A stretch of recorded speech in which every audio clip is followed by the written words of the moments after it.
I tell all the kids, you call me uncle, it'll last longer than president. Ko tongariro te maunga, ko taupo te moana, ko tūwhareto te iwi, ko te hauhau te tangata. I think I've become a better Samoan, better Polynesian because of the Polynesian Cultural Center and what I've learned here and been exposed to. They said we were going to be a flop.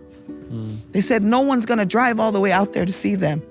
You know, I knew when they were working here, we didn't have people like Kamak who were going to come and take our story to the world. Like, we were really hoping that the world would come. This is how we do in Samoa. Yeah.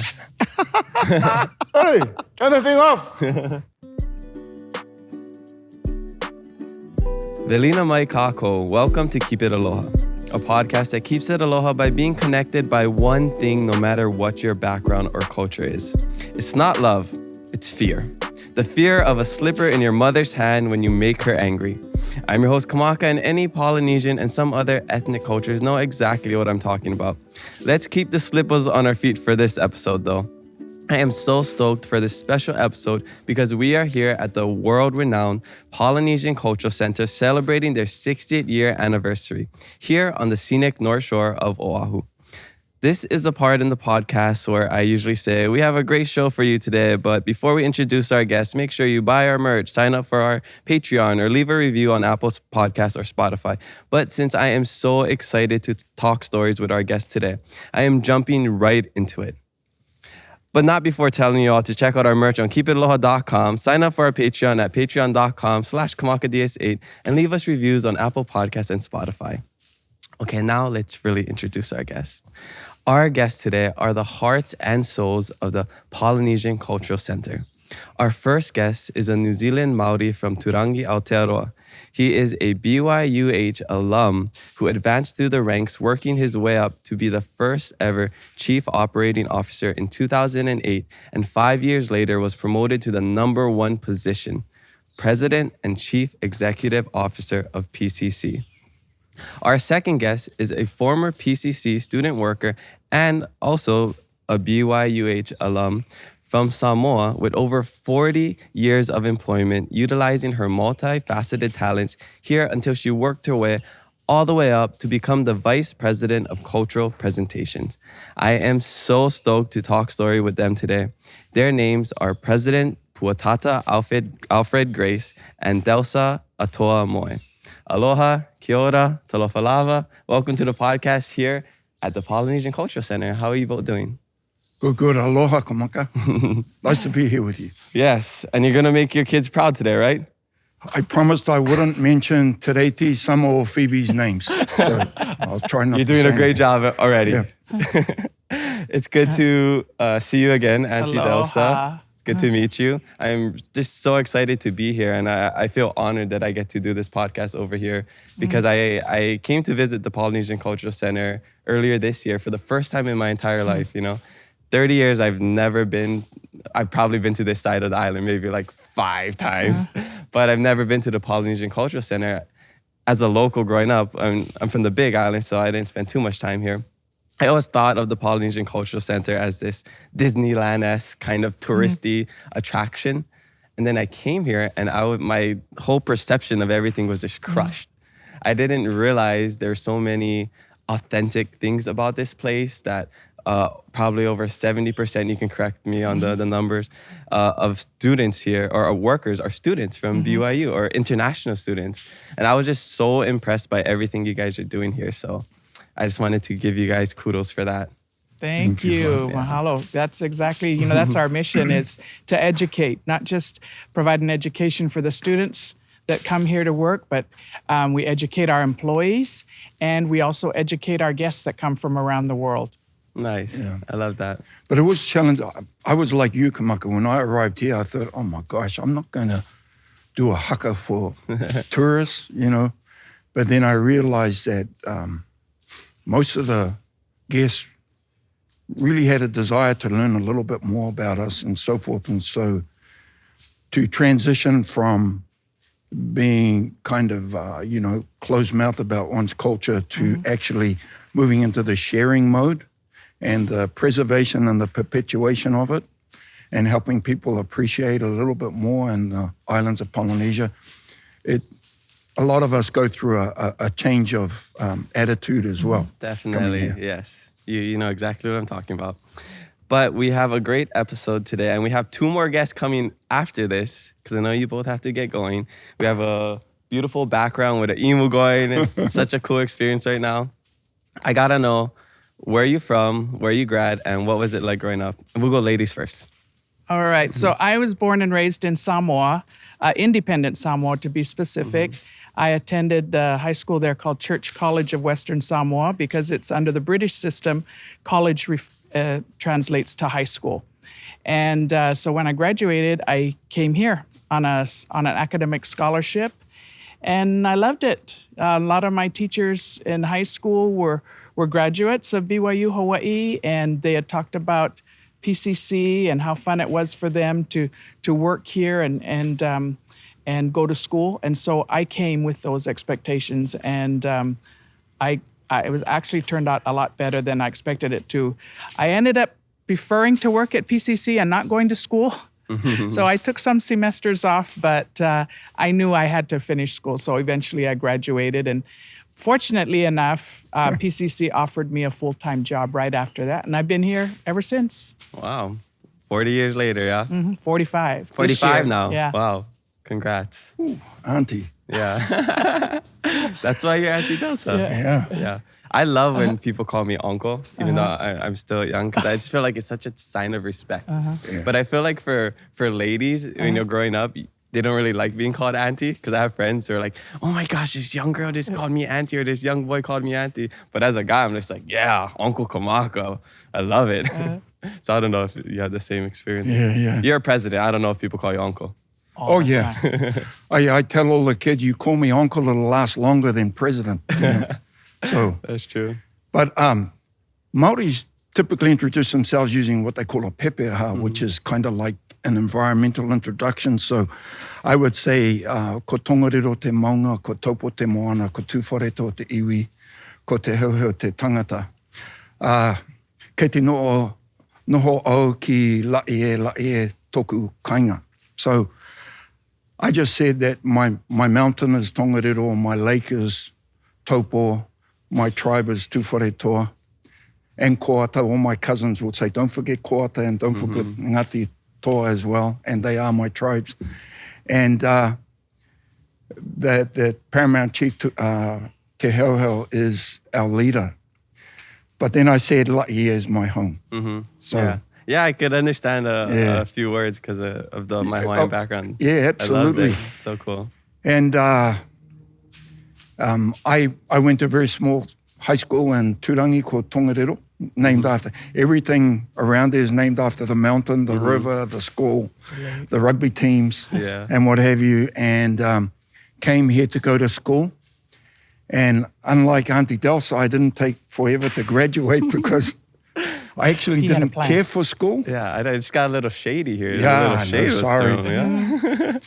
I struggled in school, so I wanted to get through it as quickly as possible. But I regret it because I didn't have an opportunity to experience a lot of things which I wish I had. So, but I graduated from BYU Hawaii, started here as a student performer, and then transferred over to sales and marketing and spent 20 years working out of the Waikiki office, where I got to know a lot of fabulous people in the tourism industry who helped mentor me and, took a liking to me, I guess. And so we got on really well.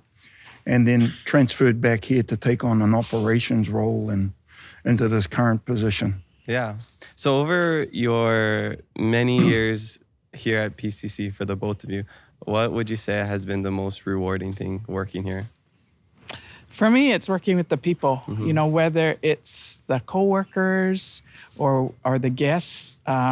Some really good friendships, lasting friendships have been made working here. And then as I got into a leadership role, those who reported to me, even till today, got some fabulous students and non-students that they're just, we were talking the other day and saying, I think the generation now is a lot more mature and more responsible than we were at the same age. And they're just exceptional. And then, like even some of the visitors that we meet from around the world, those who are genuinely interested in Polynesia and getting to know the people. And so, yeah, the people are the best thing about my job, and the people are also the worst thing about my job. But there's more good than bad. Definitely, yeah. The good always outweighs the bad. With the being kolohe, I think, because I was thinking about this at some other time, is I think people are a little bit more well-behaved now because of social media. Back in the day, there wasn't anybody recording you, so you could get away with a lot of other things. And the same way, if you look at like reality TV shows, they would do crazy stuff back then. And now everybody's more tamed because it's going to be blasted on social media and cancel culture. Yeah. So yeah, the good old days where you can steal cards from Walmart and get caught in the 3rd grade. I didn't do that. No, I know one of the lines we used to use as student employees is, folks, get up and dance because don't worry, nobody here knows you. I said, boy, that wouldn't work at all today. Yeah, well, if they don't know them, then if they do something dumb, somebody's going to know them, right? Yeah. That's how it goes. What about you, President Grace? Same as Delsa. It's the people that you work with, it's just something really special to think every day you're going to go in and work with people that you really enjoy being around. And then also just the student employees here too, because we're at an age, I've been here almost as long as Delsa, and we look at these new arriving students and we look at them and we go, who's your mum and dad? And they'll tell us and we go, oh, okay, da-da-da-da-da, and we're getting to the point where we actually went to school with their grandparents. Wow. So time to retire when our friends' grandkids are coming to school now. Wow. So 60 years of PCC. That's amazing. Congratulations. How was the celebration a couple weeks ago? Oh my gosh, it was epic. It was actually, we ended just last Thursday, so we're still kind of in the euphoria of the entire celebration. Alumni came from all over, all across the mainland, Australia, New Zealand, Fiji, Samoa. Yeah, they came from everywhere. We had, according to what's actually registered, we had over 600 people who had registered for the full registration, but there were people who arrived the day before the alumni show. So we must have had over 1,000. Yeah. 1,000 alumni here, and then they brought their family with them. And it was just a huge, fun, sleepless party on that, but worth it. Yeah. And I know a lot of people said, oh, we would have loved to come, but we cannot afford, It's challenging finding rooms on this side of the island and so forth. But I had the same experience. It's like a high school reunion in a way. You have such fond memories of high school, and all of these alumni, they have such fond memories of working at the PCC, going to school at BYU Hawaii. A lot of us met our spouses here and what have you, and so you come back after 10 years, 20 years. In some cases, some of them haven't been back here since the 60s. And to meet up with all your old friends and catch up and see how they're doing, and then to get on the stage and to perform together again. And it's really funny because everyone is so much aloha, right? But when it comes to deciding on who's in the front row and who's in the second row and what have you, then that it becomes a bit of a competitive situation, and that's part of the fun, because it starts bringing back that energy and that desire to perform well. What was really cool was we had several original employees who were here. Wow. And, and to see them, and we were talking with some of them who are now like 84 and they're up there in their age. And we said, did you ever think on that first day when PCC opened 60 years ago that PCC would be here? What was going through your thoughts? And they said, no, we were just so excited to be working for this brand new organization, not thinking 60 years ahead. I mean, and me too, when I started work here, I wasn't thinking 20 years ahead. But to have them still here with us, that was just special. And the highlight of our reunions is always the alumni show. when everybody gets to relive their dream of dancing on stage, or those that never got to dance on stage, this is their opportunity to be in the alumni show. So we modify the dances, instead of them sitting on the ground, we bring out benches and chairs for them to sit on. That was a lot of fun. Just awesome. seeing, all those kupuna out there in the front. And they were the highlight, That's when we got the biggest applause, was when the kupuna would come out for each of the sections. Definitely. Yeah. It's like seeing Kimo Kahuano do a dance on the Mary Monarch. Exactly. Yeah. Yeah, when Uncle George Naope used to come out and everybody just go crazy. Yeah, same feeling. I mean, Cy Bridges, everybody knows Uncle Cy. But he sang with the musicians. He was in his element. He did the solo for Moani Keala. And there's just chicken skin during rehearsal watching him. And we have some amazing musicians. But I took a video when Cy started to sing the solo. All those musicians all turned and they were in awe of him. And those moments happen very rarely. And so it was nice that we were able to capture it in this reunion. And how about Kalo doing the Tauranga? Kalo Mataele Sukap, she owned Hawaiian Hut, the show in town for years and years. Well-known, established businesswoman in Hawaii. And she did the solo Taulunga number in the Tongan section. And same thing, just people all came out to the stage to show their appreciation. They throw dollars and she can still move. She has a unique style of dancing. Yeah, she did the Taulunga in 1963. Yeah. And she danced the same dance now, 60 years later. Wow. It's amazing. My bones would fall off, I think, if I did that. Anything like that. Well, so, okay, going a bit back, I just want to know like the history of the Polynesian Cultural Center, how it was started, what was the idea behind it. So, She felt it. I was going to say who wants to take a crack at it. So BYU Hawaii formerly was known as Church College of Hawaii. And it came about because the president of our church, Church of Jesus Christ of Latter-day Saints, was visiting. He was on a world tour. And he noticed a flag-raising ceremony at La'i Elementary School, right over here. And he noticed that there were multiple different ethnicities there, all pledging allegiance to the flag. And it inspired him to think that, what about the future? How would all these generations from different places be able to further themselves with the education? And that thought never left his mind. And this was back in, I think, the 30s. 1921. Our historian, too. Yeah. And so he came back and as a president determined that we would open up a school here to provide higher learning for the people of the Pacific, particularly the islands of the South Pacific and Hawaii and so forth. And so they actually reached out to those islands and asked people to come and volunteer their services. And we called them labor missionaries. And so they came up here to Hawaii. They gave up their jobs and everything. And they came up here. Some of them were married. A lot of them were young men, handsome guys, and women. And they came up here and they labored for several years and they built Church College of Hawaii. But as they built it, they recognized that it was going to be difficult for the students to help contribute to the cost of their education. Their families back in the islands they were self-sufficient families, but they didn't have cash to pay for schooling.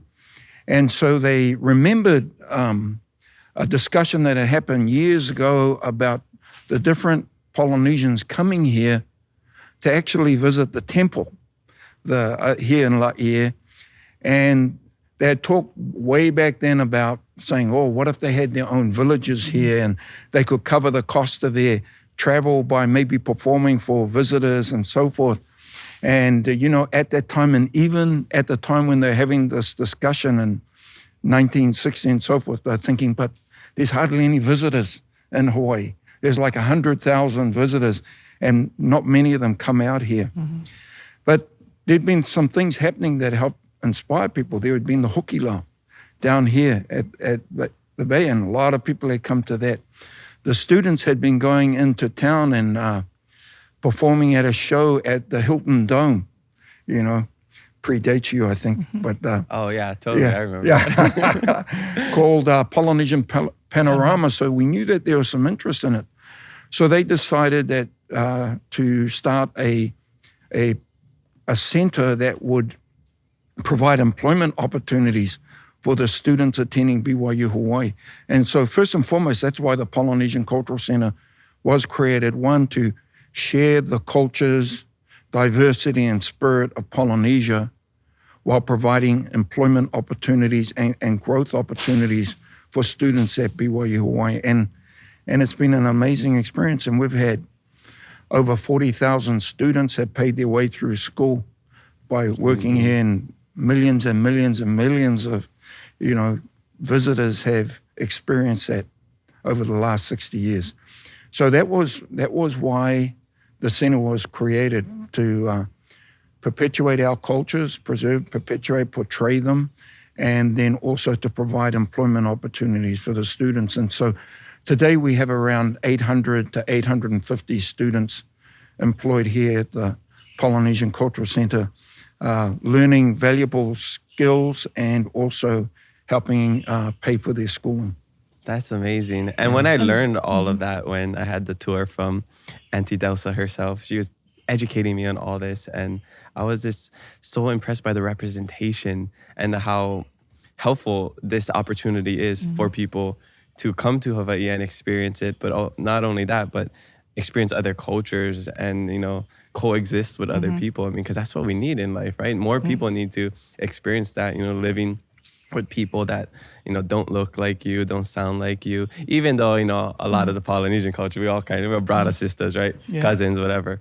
But just having that chance to, you know, have this experience it's such a beautiful thing. Yeah. And what's cool about this relationship we have with BYU Hawaii is that by the time the students graduate, they have an academic degree, they've got work experience, whether they worked here at PCC or BYU, and they graduate debt-free. And that's, you know, and we know what it's like to graduate with huge college debt. And these students can graduate debt-free when they leave here. And so... And they had a lot of fun. Yeah. They did all that and had a lot of fun while they were doing it. So I love that. So when people come, how does it work where they get placed in a certain position or village or role? How does that work? They have to have prior experience? No, many of our student workers, this is their first job ever. And so what happens is at the beginning of every semester, we have a list of course, which jobs are vacant throughout the center.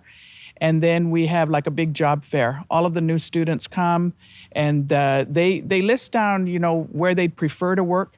And then they go on an interview, just like any other job. You go interview, you got to sell yourself. If you're going to be a dancer, you've got to audition. You know, you've got to go through these skills.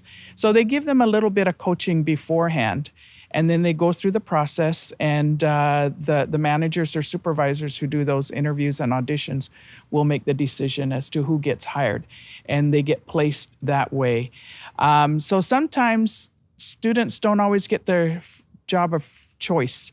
And we tell them, just get a job. It's important to just have a job.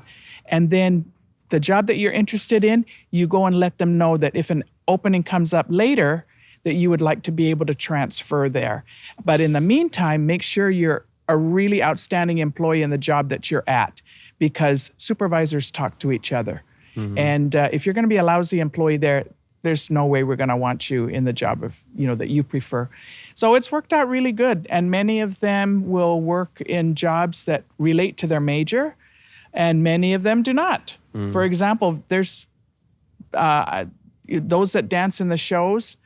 A lot of them have majors that have nothing to do with the show, but they work at the show for cultural reasons because they enjoy learning about their culture and other cultures by dancing in the show, and it's fun.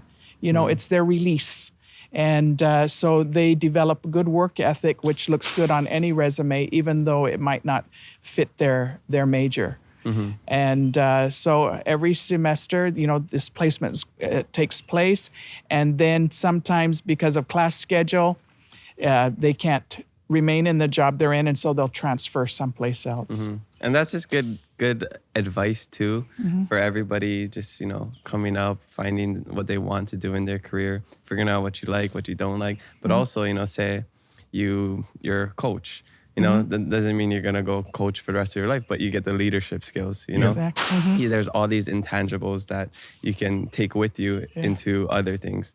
So, I mean, that's exactly like what you're saying, if I worked at the movie theaters, I know how to scoop popcorn in a bag and sell it to people, but that's really not practical. But what I've learned is customer service, how to interact with people. Work under pressure, exactly. So those are the skills that employers actually look at, because they can train you on the technical aspects of your job. And that's what we tell them. They don't have to have any work experience, but we can tell through the interview what their attitude is like. For a dancer, if they're coordinated, then we'll teach them. And and a lot of them, well, all of them, they flourish, once they get into that environment and realize that, hey, I'm not the only one where this is my first job, and we have really good trainers in all of the departments. And so they learn these skills that are transferable to whichever job they go to. Yeah, they learn some valuable skill sets, but one of the ones that I find that employers are interested in is in their resume is the attendance record, A lot of employees tell us, they said, man, what we're asking is, will you show up, for work? And so they have that. But we have BYU Hawaii holds a conference every year called the Asia Pacific Career Conference. And you got Google, Microsoft, all these guys coming in here, and they meet the students on campus. They meet them over here. And a lot of them either get internships with those companies or they get job offers. And part of the reason why is they've learned how to communicate openly. And a lot of our Polynesian kids, they're really used to being in the background, But here at the center, it's like everyone wants to meet you. They came here to meet you, okay? And so they have to come out the front. They have to talk to people. And so they develop that skill set. And then when it comes into the job interview process, it really, really helps them out. Yeah, that's awesome. Just if you're driving right now, listening to this, you aren't being fired at. Those aren't gunshots. It's just the emo in the background. Yeah. We're good. No, nothing to worry about. Nothing to see here. Wood and rocks exploding in the fire. Continue on with your life and keep listening. We're good. Okay. So before we get into our social media fan questions, I just want to ask you two about your experience as a Polynesian growing up and coming into your identity. Growing up, especially in Hawaii, and these days there's a lot of talk about, Hawaiian enough, and, it translates into other cultures as well, Samoan enough, maybe Māori enough, because I know Te Reo Māori, the language was ripped away as well. Oh, yeah. So I just wanted to see what was your experience, growing up as a Polynesian. So my mom is Haole from Idaho. My dad is Samoan. I grew up in Samoa. I was raised bilingual. And when my parents were at work, we would speak Samoan. Our babysitters and our friends, we all spoke Samoan. But when my parents would come home at night, English was spoken in the home as well as school. But for the 17 years I grew up in Samoa, I did not fully appreciate my culture.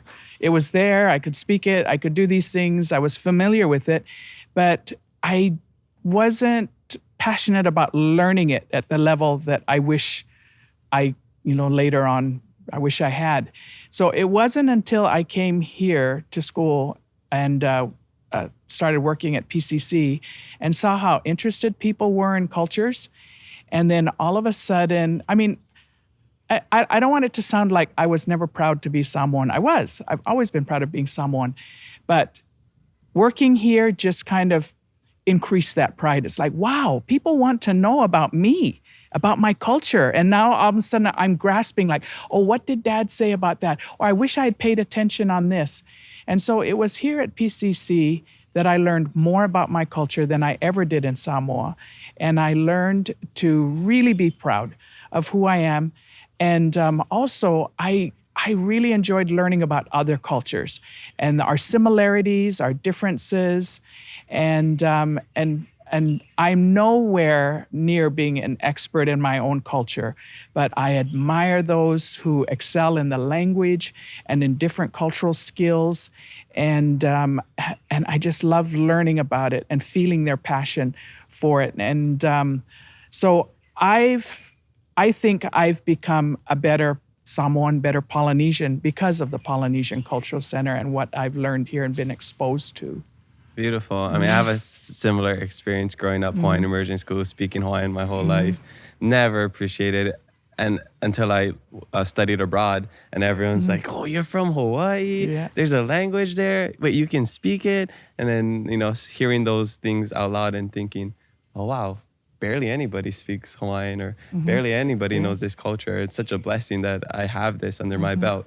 And then, President Grace asked me before the podcast, like, where am I at in life? Yeah. And that's also where I'm at in life, is trying to relearn all the things that I supposedly was supposed to learn in school growing up, the things my parents told me that I just didn't care about, like hula. I didn't care about hula. I would always try to break dance, and I was a Kolohe kid, and just earlier this year I took hula classes. So it's like, that having this environment where it's so culturally rooted, it's such an easy way to like reconnect with your roots. So I totally get that. Yeah. What about you? Yeah, I guess I'm a little different, but if you see the New Zealand village here at PCC, those villages are all over Aotearoa.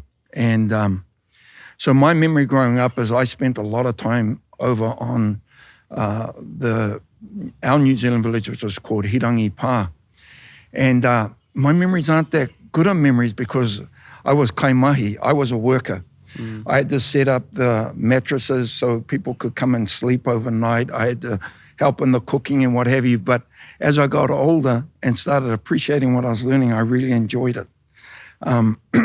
I came from, I think there were 2 generations that we were not allowed to speak the reo Māori. And it wasn't until I was like a senior at high school that it was starting to be taught again. My parents spoke it, but Dad tended to speak it when he was most excited. And I don't think those were the Māori words I wanted to learn anyway, but he figured it was okay because it was in Māori, and so, no one really understood what he was saying, being very excited. But since then, the language has been brought back very strongly, and so my nieces and my nephews, grandnieces, most of them are fluent in reo and Māori, and I'm delighted for that. Me, I came over here, and I say myself, and I guess I wasn't as strong as a lot of the Māori students who come over here, and they're inspired to learn Māori here at the Polynesian Cultural Center. 2 of our biggest stalwarts in Māori culture actually got the passion to reignite their understanding of the culture and the heritage here, and then they went back home and they learned more, and they immersed themselves in the culture and heritage, and now they've become very well known for their Māori tonga, their language and so forth. So that was very important for me growing up. I enjoyed that. I found my role that I was comfortable with is in the back. And then I come over here and they push me in the front, and I did not like that. He's always trying to go to the back. He says, "No, you're the president. You have to." Oh, take perfect. We'll put a big picture of his face on the thumbnail of this episode. Yeah, yeah. I like the back. I like the shadows, and what have you. But no, it's and then a lot of our Polynesian kids, even though they're coming up from the islands or near the islands, they're coming from major cities like Auckland, and Wellington, and then even Sydney and Melbourne and all these where the Polynesians have migrated to. And so they don't have this sense of place. They don't have the marae, the villages to go back to like we did. In fact, when I came here and I was dating my wife, I asked her, she's Hawaiian. I asked her, where do the Hawaiians get together? And she said, what do you mean? I said, well, like, where's the Hawaiian villages? She said, we really don't have. And I went, really? I said, yeah, so where do you go for funerals? Where do you go for family reunions, get-togethers, da-da-da? And she said, we use places. And I kept asking, and she said, enough already. It's called the backyard of your uncle's house. Yeah. Everybody's bringing the Heineken bottle. Kanikapila, that's what it is. I'd never realized that. That's right. Yeah, in Samoa, I was thinking that too. Because in Samoa, we automatically know whether a funeral, wedding, anything, we know where the family gathers. There's those select family places within the village on that. And so even though everybody has their own private homes, we all know there's a gathering place for the extended family. We just had a family reunion in Samoa last month, and we all gathered at the family house for Sunday dinner, and everybody just knows you need a place to stay. That's where you go. Yeah. Same Aotearoa. It's like you stay on the marae, you drive all the way, and then you leave. The next day, we feed you, we house you, we thank you, and then Māori will leave a koha, a gift. And whatever it is, but the next day you look at what the gifts were and you say, okay, we can eat this and this today. If there's not a lot of koha or baked beans or whatever. So it's just a great way to grow up. That is interesting. I didn't think about that. There's no like special thing that we do in the Hawaiian culture. Because even when I think back to my time in Madagascar, they had all that, when somebody died, the whole village would line up and they have like this whole thing where you go to the family's house, you give money, you see the dead body right on top of the table, you say, mamangi farina, all these things, like these certain words, like keep your head up, mai reza tumku, stuff like that. And I guess I never... Yeah, it's very similar. Yeah, I guess Hawaiian culture is just like the first birthday parties. Yeah, but that's just an excuse for all the parents to party. Yeah, but let's get into these quick social media fan questions. As the ash drops down on us. We have ash. We had the waterfall going in the back. Yeah, but the Iam was going to be great today. Yeah, Iam was going to be good. Fireworks over. Hurry up. You guys, if you're driving, you still have time to make it over here. Did we have any fans? Okay. So these are the social media fan questions presented by Texaco in Hawai'i, okay? This one comes from Patreon. Aunty Die 808 says, please first thank them for the Ohana Club and the perks for locals. My husband and I want VIP tickets to the upcoming Common King show, and I'm ecstatic. Mahalo, mahalo, mahalo.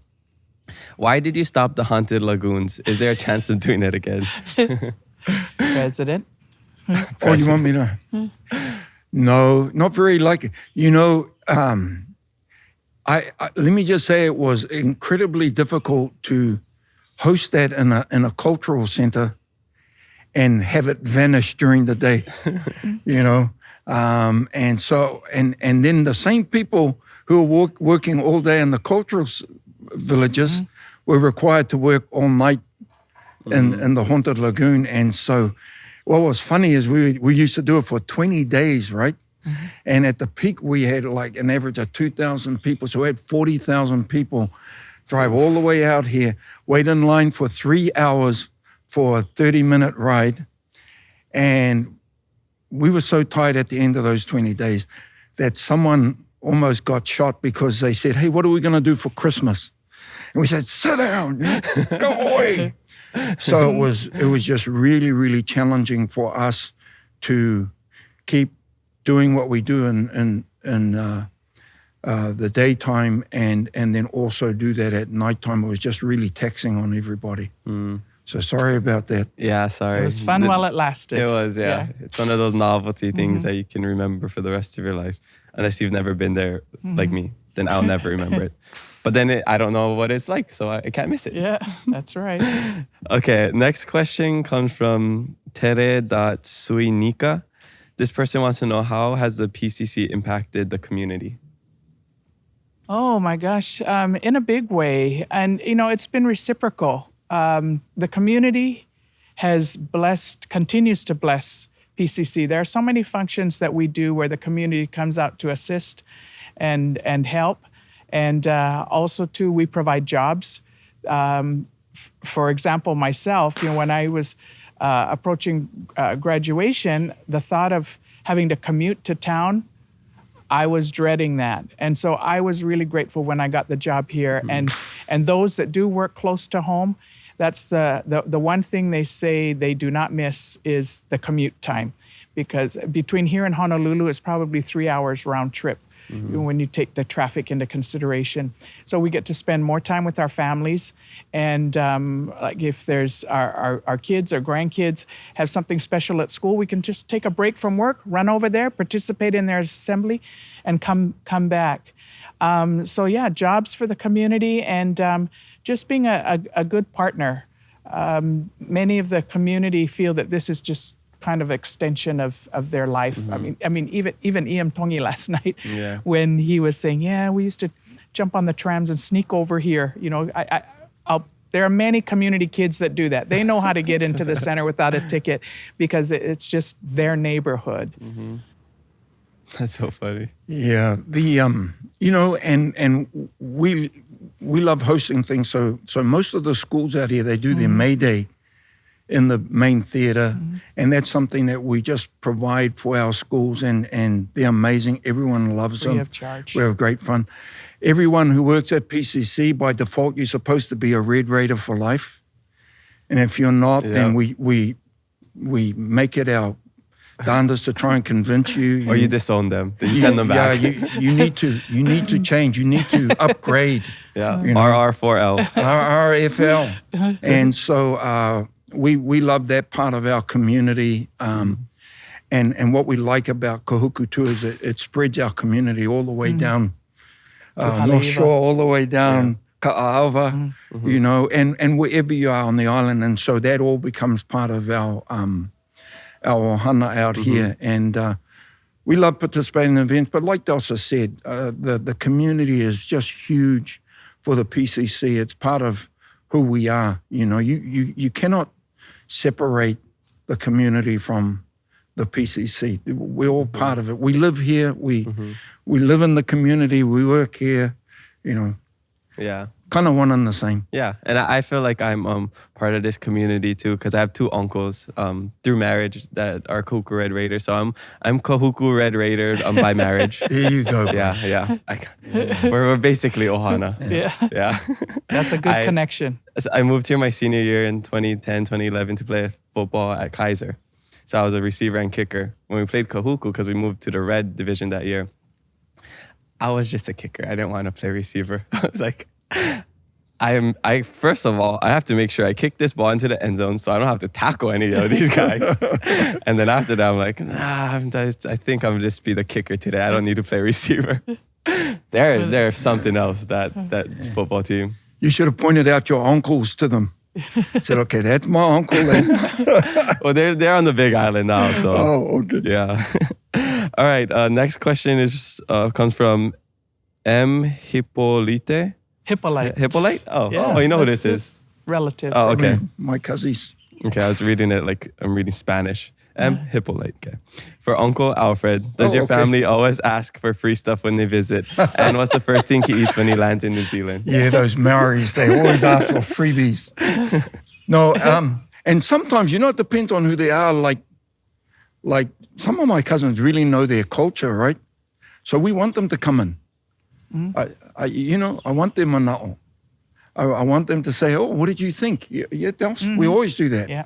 We're always, one of our key things is we're always trying to make small measurable improvements day in, day out.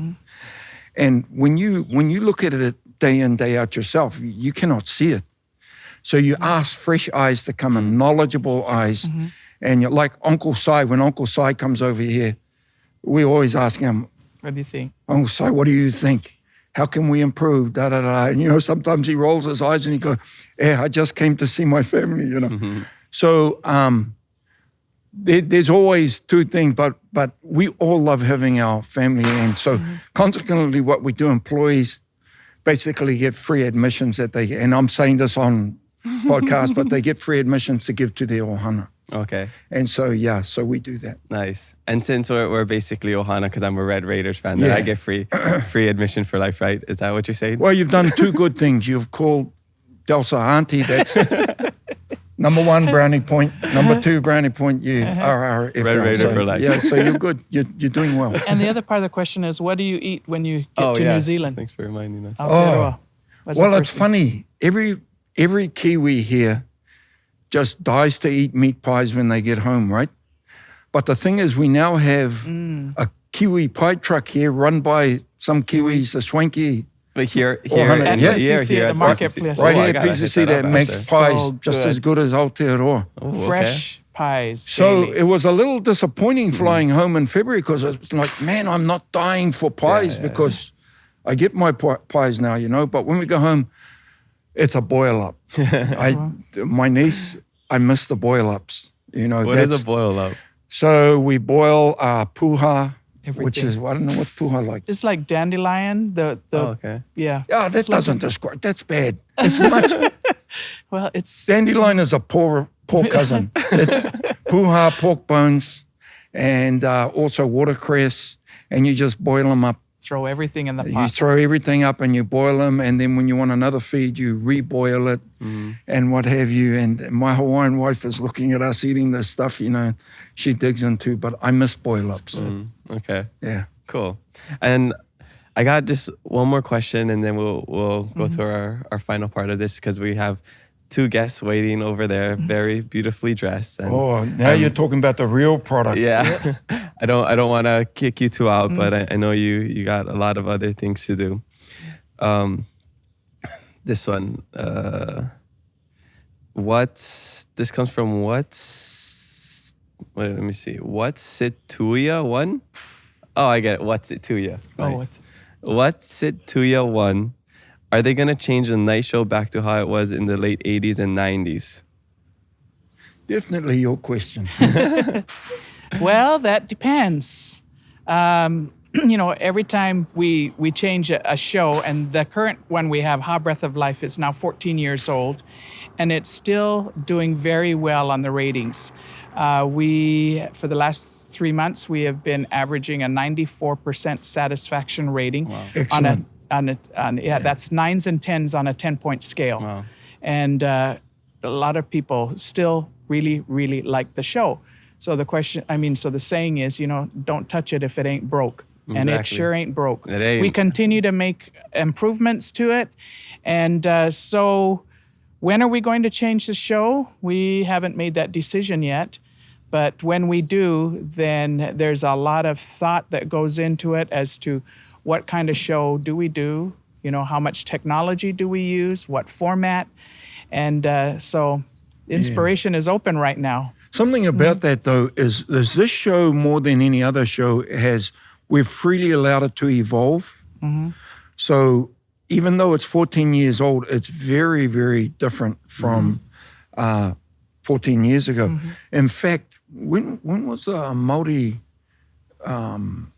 group up here that helped work on the haka? And so about 6 weeks ago. Yeah, so 6 weeks, a couple of months ago, we had a group from Aotearoa come up and help fine-tune the Māori performance. And we do that with each of the cultures as well. So we're fine-tuning, we're changing, we're evolving, did away with the intermission, things to try and enrich it. But we're always anxious to what we do that is specific to a culture. We try and do it very well, excellently every night. And these kids, what I love about these performers that we have now, they're very conscious of trying to do things right, not just for their culture, but they even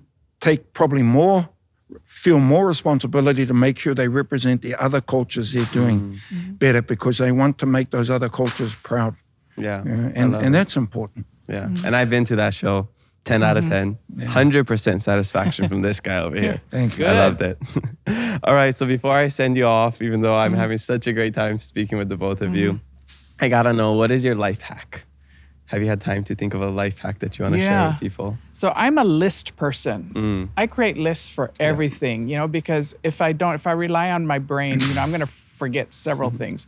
So if you look at my calendar, I have down everything that's going to happen, not just for my schedule, but for my family too, so that I can make sure that I don't miss anything important. And even that's not 100% perfect for me. But when I go to the store, I have my list. If I'm going on a trip, I have my list.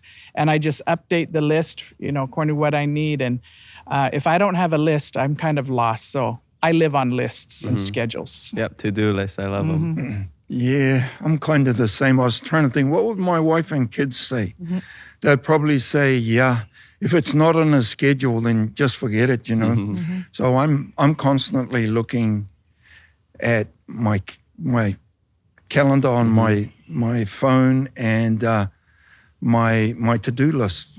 And then I just basically prioritize it. I do it on a weekly basis, and then I do it again on a morning basis, and then I just try and make sure that I get those things done.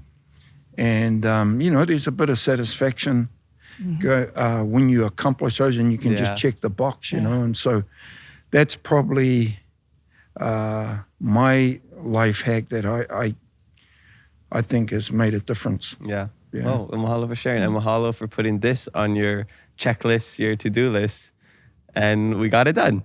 You both did great. Yeah. Thank you, Kamak. Yeah, mahalo. Again, this huge honor to have the both of you here on this podcast, Keep It Aloha.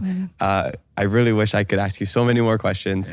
But you have bigger things to do than this podcast. Well, your motto, Keep It Aloha, fits our company motto, which is to spread aloha throughout the world. So we're also connected that way. So thanks for helping us accomplish our mission and through your use of technology and your skills. Yeah. Yeah, mahalo, Kamaka. We're very proud of you. I appreciate that. We love to see our young people, and we consider all Polynesians and everyone actually who calls us aunty and uncle, to see them pursue their dreams. And we're very grateful that you're pursuing yours and proud of you. I appreciate it. We're on the same mission. Spread aloha, keep it aloha. That's right. And we'll be right back after a quick shishi break.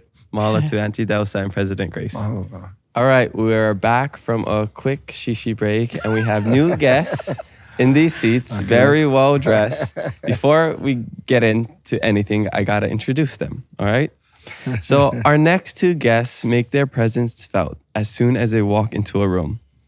Our third guest is a master storyteller who brings the spirit of aloha with her to share with everyone. She is the Senior Cultural Ambassador and MC Coordinator at PCC. She is the mother of the talented Tonga sisters, everyone's favorite auntie, and she is the first person on our podcast who is actually related to Iam Tongi. Our last guest is everyone's favorite cultural practitioner and man of many talents. Yes. He is the Senior Cultural Ambassador for the Samoa village, who has been here for over 30 years.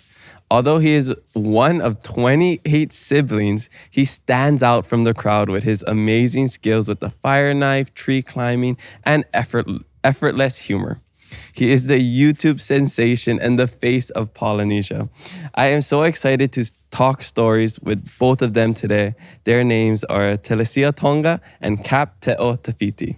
Aloha, Kamaka. Malo lele, Aloha. It's so good to have the both of you here. We're this second part of the podcast is going to be fun. I already know that. I can see both of your faces waiting to just make trouble. So we ended off with the social media fan questions with President Grace and Auntie Delsa. But before we get back to them, I just want to get to know the both of you a little bit. So, how we always start here is we always ask, where are you from, where you grad, and what was it like growing up? And also, can I just comment on how I don't think I've ever seen Cap wear a t-shirt before. A shirt, yeah. This is weird. I know. Disney Polynesia gave me a shirt. That's Disney right. Polynesia. Is it gonna come off at some point, or is that staying on the whole time? It will stay off, stay on. Okay, all right.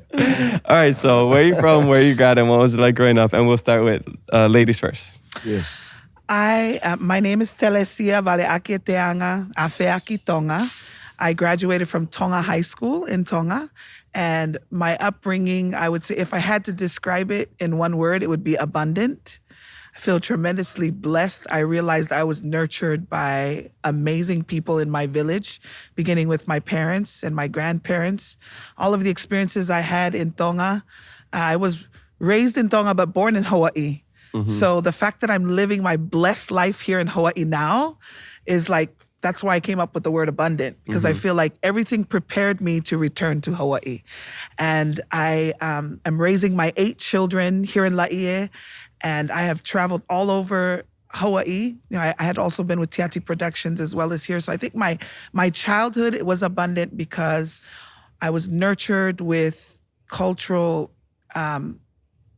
with the values of my culture, also with a love for my birthplace. And so I had the best of both worlds. Yeah. Yeah, and here I am living my blessed life. I love that. I like blessed life. Usually we hear best life. I love the blessed life. I want to start saying that. Oh, yes, do. Yeah. The other thing I like to say is heart work. Instead of hard work, nice. it's got to be heart work. Because if there's no aloha in it, there's no fulfillment that comes back from it. I'm going to make that into a t-shirt. Will you? I'll give you royalties. Don't worry. Thank you. Thank you. No, just give me one shirt. You can keep the royalties too. Right on. And what about you, Cap? So I grew up in Samoa. There's 2 Samoas, Western Samoa used to be called. So I grew up so rich of everything but money. I was fortunate enough to grow up in Sava'i, in 2 places, Sava'i and Polu. Sava'i had all these old people, our great grandparents, our grandmother, my grandmother, and also great-grand auntie. So it's like the connection of my life from the pre-contact. Those who are still alive, you know. So I've got this connection to that life before contact. So I was able to get that knowledge of all the things you think of. You know, when I first came here, I mentioned before too, I stood right there in the kitchen area and I saw this thing, this people call it aha moment. And my gosh, I was prepared my whole life to come do this work. You know, so I grew up with people say nothing, but I grew up with everything. I was able to do all the sports, do all the work, cooking, I mean, everything to do with serving the family.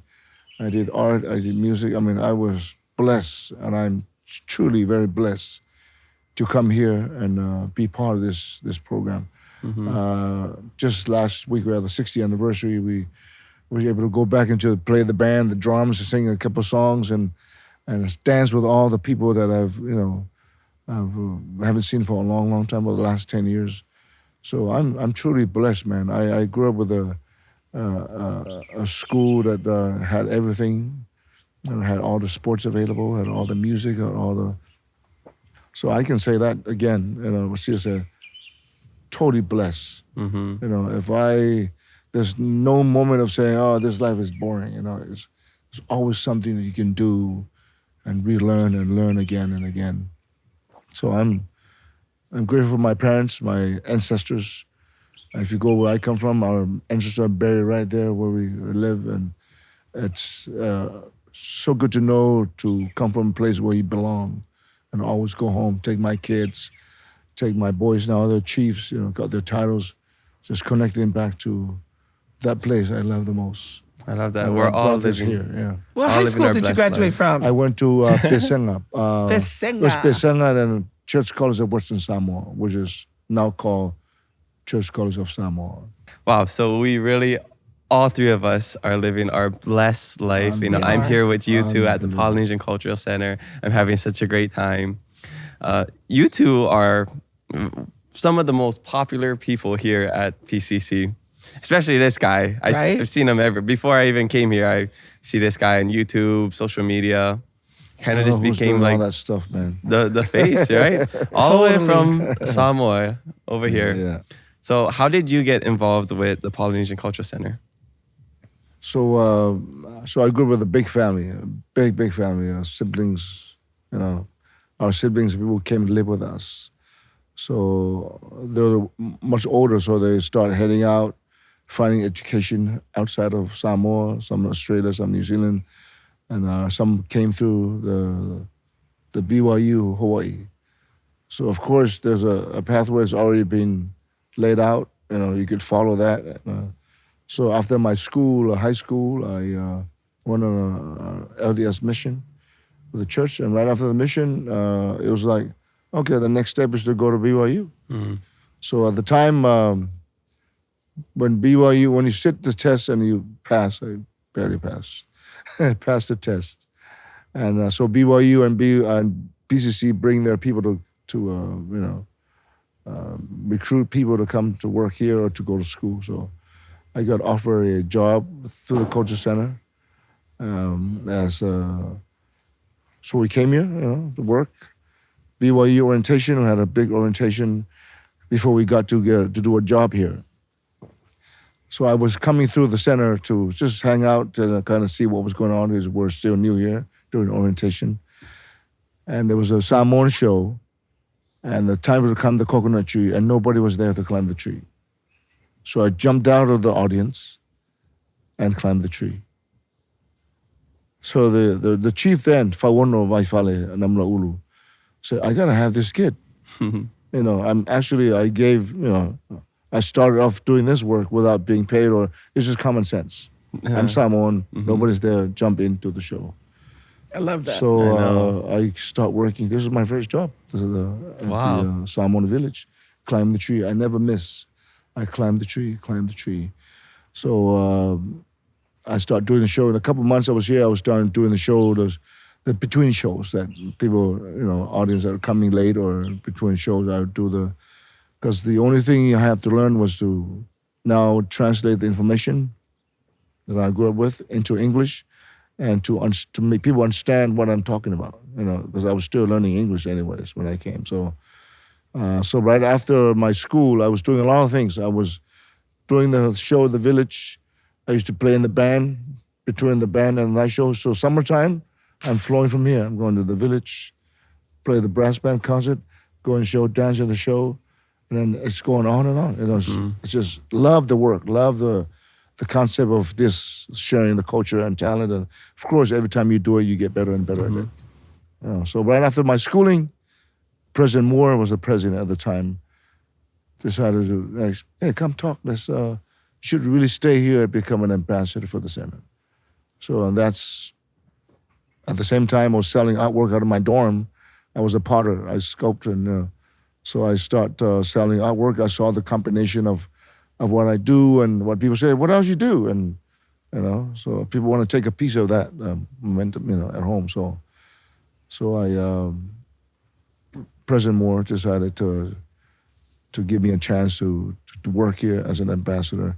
And of course, I have a gallery that sells my artwork. So that's, again, a blessed life of how I came to be at Polynesian Cultural Center. It's so cool to hear the origin story, how you started from just, a student over here, how you weren't even, it's almost like you weren't even supposed to be in the show. It's just like life just made it Happened. They needed somebody, you stepped up, you saw the opportunity, and now you're here many years later. I'm telling you, when I come to work every day, I don't miss a coconut tree climb. I climb and climb. 36 years later, people come back and said, you're the only thing we remember. That tree climbing, you're the only thing we remember. Yeah. So, in so many ways, your hard work, consistency.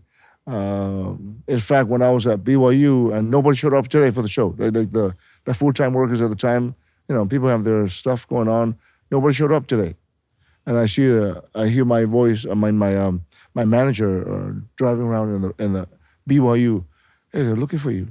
They knock on my door, and the classroom door, and say, hey, you need to come to the show. Nobody showed up today. So I leave the classroom and come and do the show.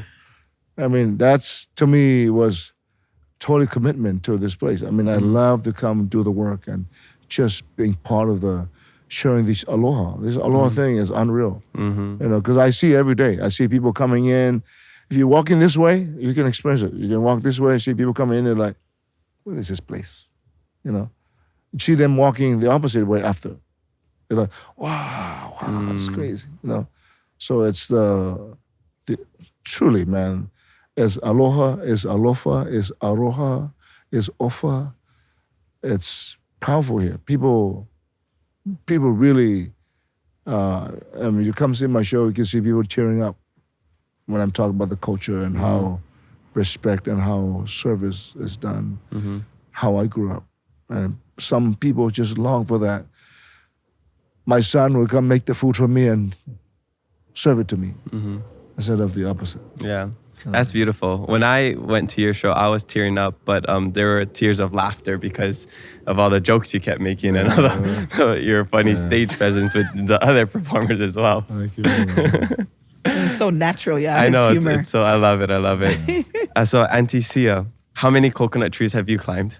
None. 0. Which is why I have respect for brother over here, because I am really good at cheering for him when he's going up and coming down. You're emceeing it, yeah? So how did you get involved with the Polynesian Cultural Center? My story is a little bit different. I feel like I went a roundabout kind of a way to get back here, but like I welcomed everyone who came to the 60th anniversary in the theater.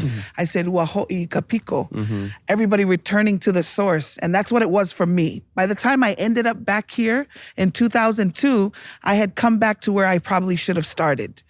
And the reason is because my mother came here as a young girl from Tonga in 1955.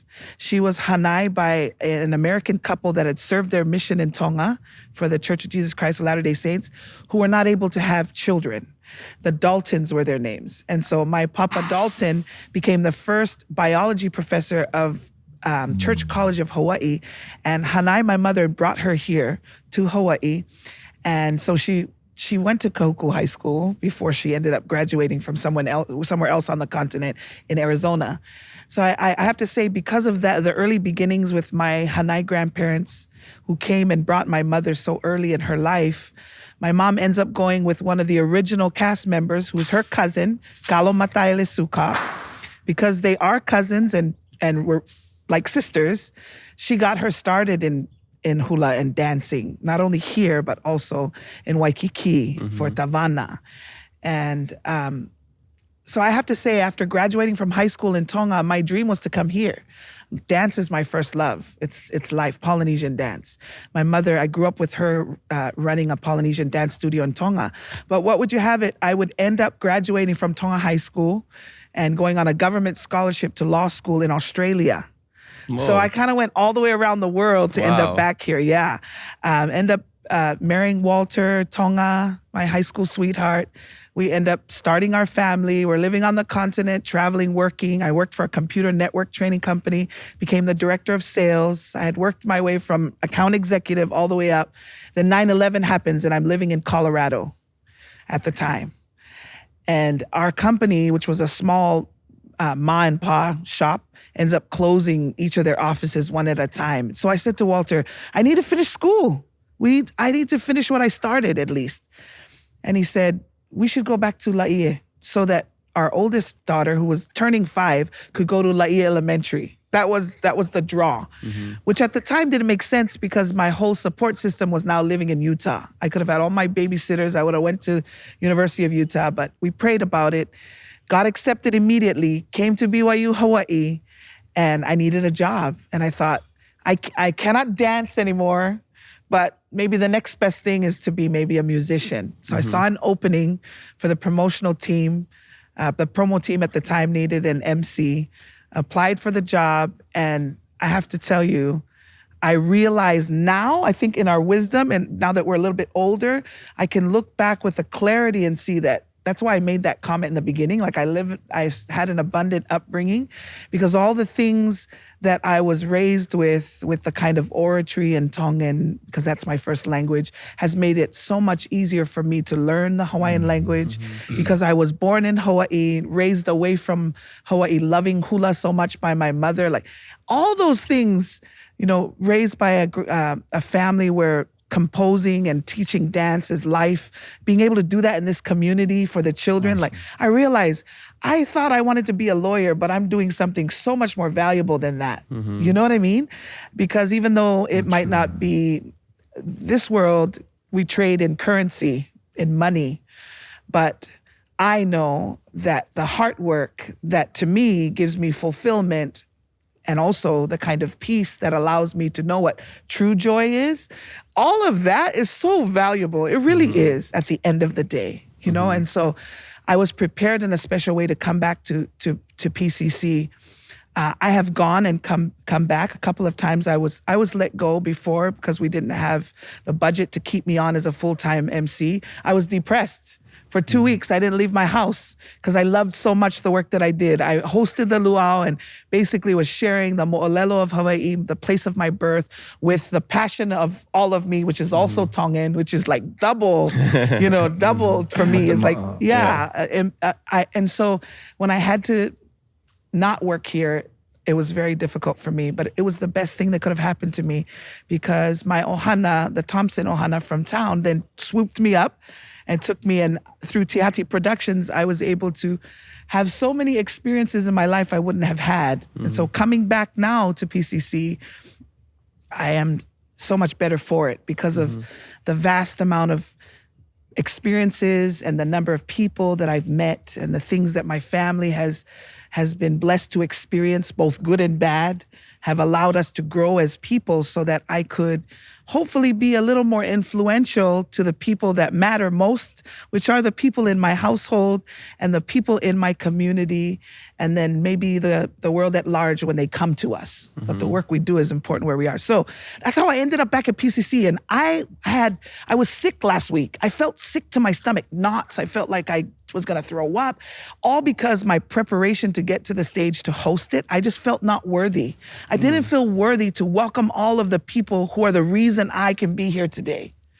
And I just didn't know if I would be able to string together the right words to express the gratitude that I felt. Because I knew when they worked here, people weren't coming here. They said we were gonna be a flop. They said no one's gonna drive all the way out there to see them. You know, I knew when they were working here, we didn't have people like Kamak who are gonna come and take our story to the world. Like, we were really hoping that the world would come. And so I just felt the mantle of that responsibility to come out and open the show and welcome them home. And I'm so grateful that I have really good friends like Pomaikai Kruger, and I could just jump on and be like, I wanna say welcome, but I wanna say something more impactful. And because he knows me so well, he said, "Waho'i kapiko," to return to the source. And I've never forgotten that because him saying that just gave me life so I could get through the subsequent shows, Yeah. Oh, that's beautiful. Mahalo for sharing that. I can see how passionate you are about this place and the work that you do. And I think it's very inspiring for the both of you to be able to perpetuate your individual cultures along with the other Polynesian cultures as well. To be the face, you know, it comes with this immense pressure, you know, to represent your culture and the PCC at like the best way you can, you know. The best way. Everybody's looking at the both of you. For me, you know, I was blessed with a Hawaiian immersion background, so I got to do that. Even though I never, like, my family, you know, we had Hawaiian values, but we didn't grow up doing, you know, things like fishing and hunting and climbing coconut trees. I came from a sports background, so a lot of the real deep-rooted cultural stuff was missing in my life. So to hear the stories of people growing up with it and like how it molded and shaped them to what they are today, I like to think it's not jealousy, but it's more like admiration.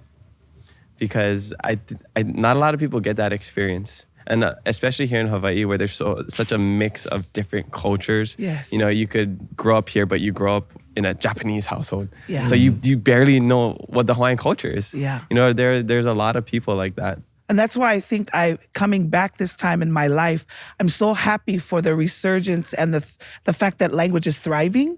Like the fact that there are more that are speaking Hawaiian, and that it's actually not only something to be valued, but it's cool. Oh, yes, You know yes. what I mean? It's I cool. love that. Yeah. It's so important that it's cool so that your children really want to do that.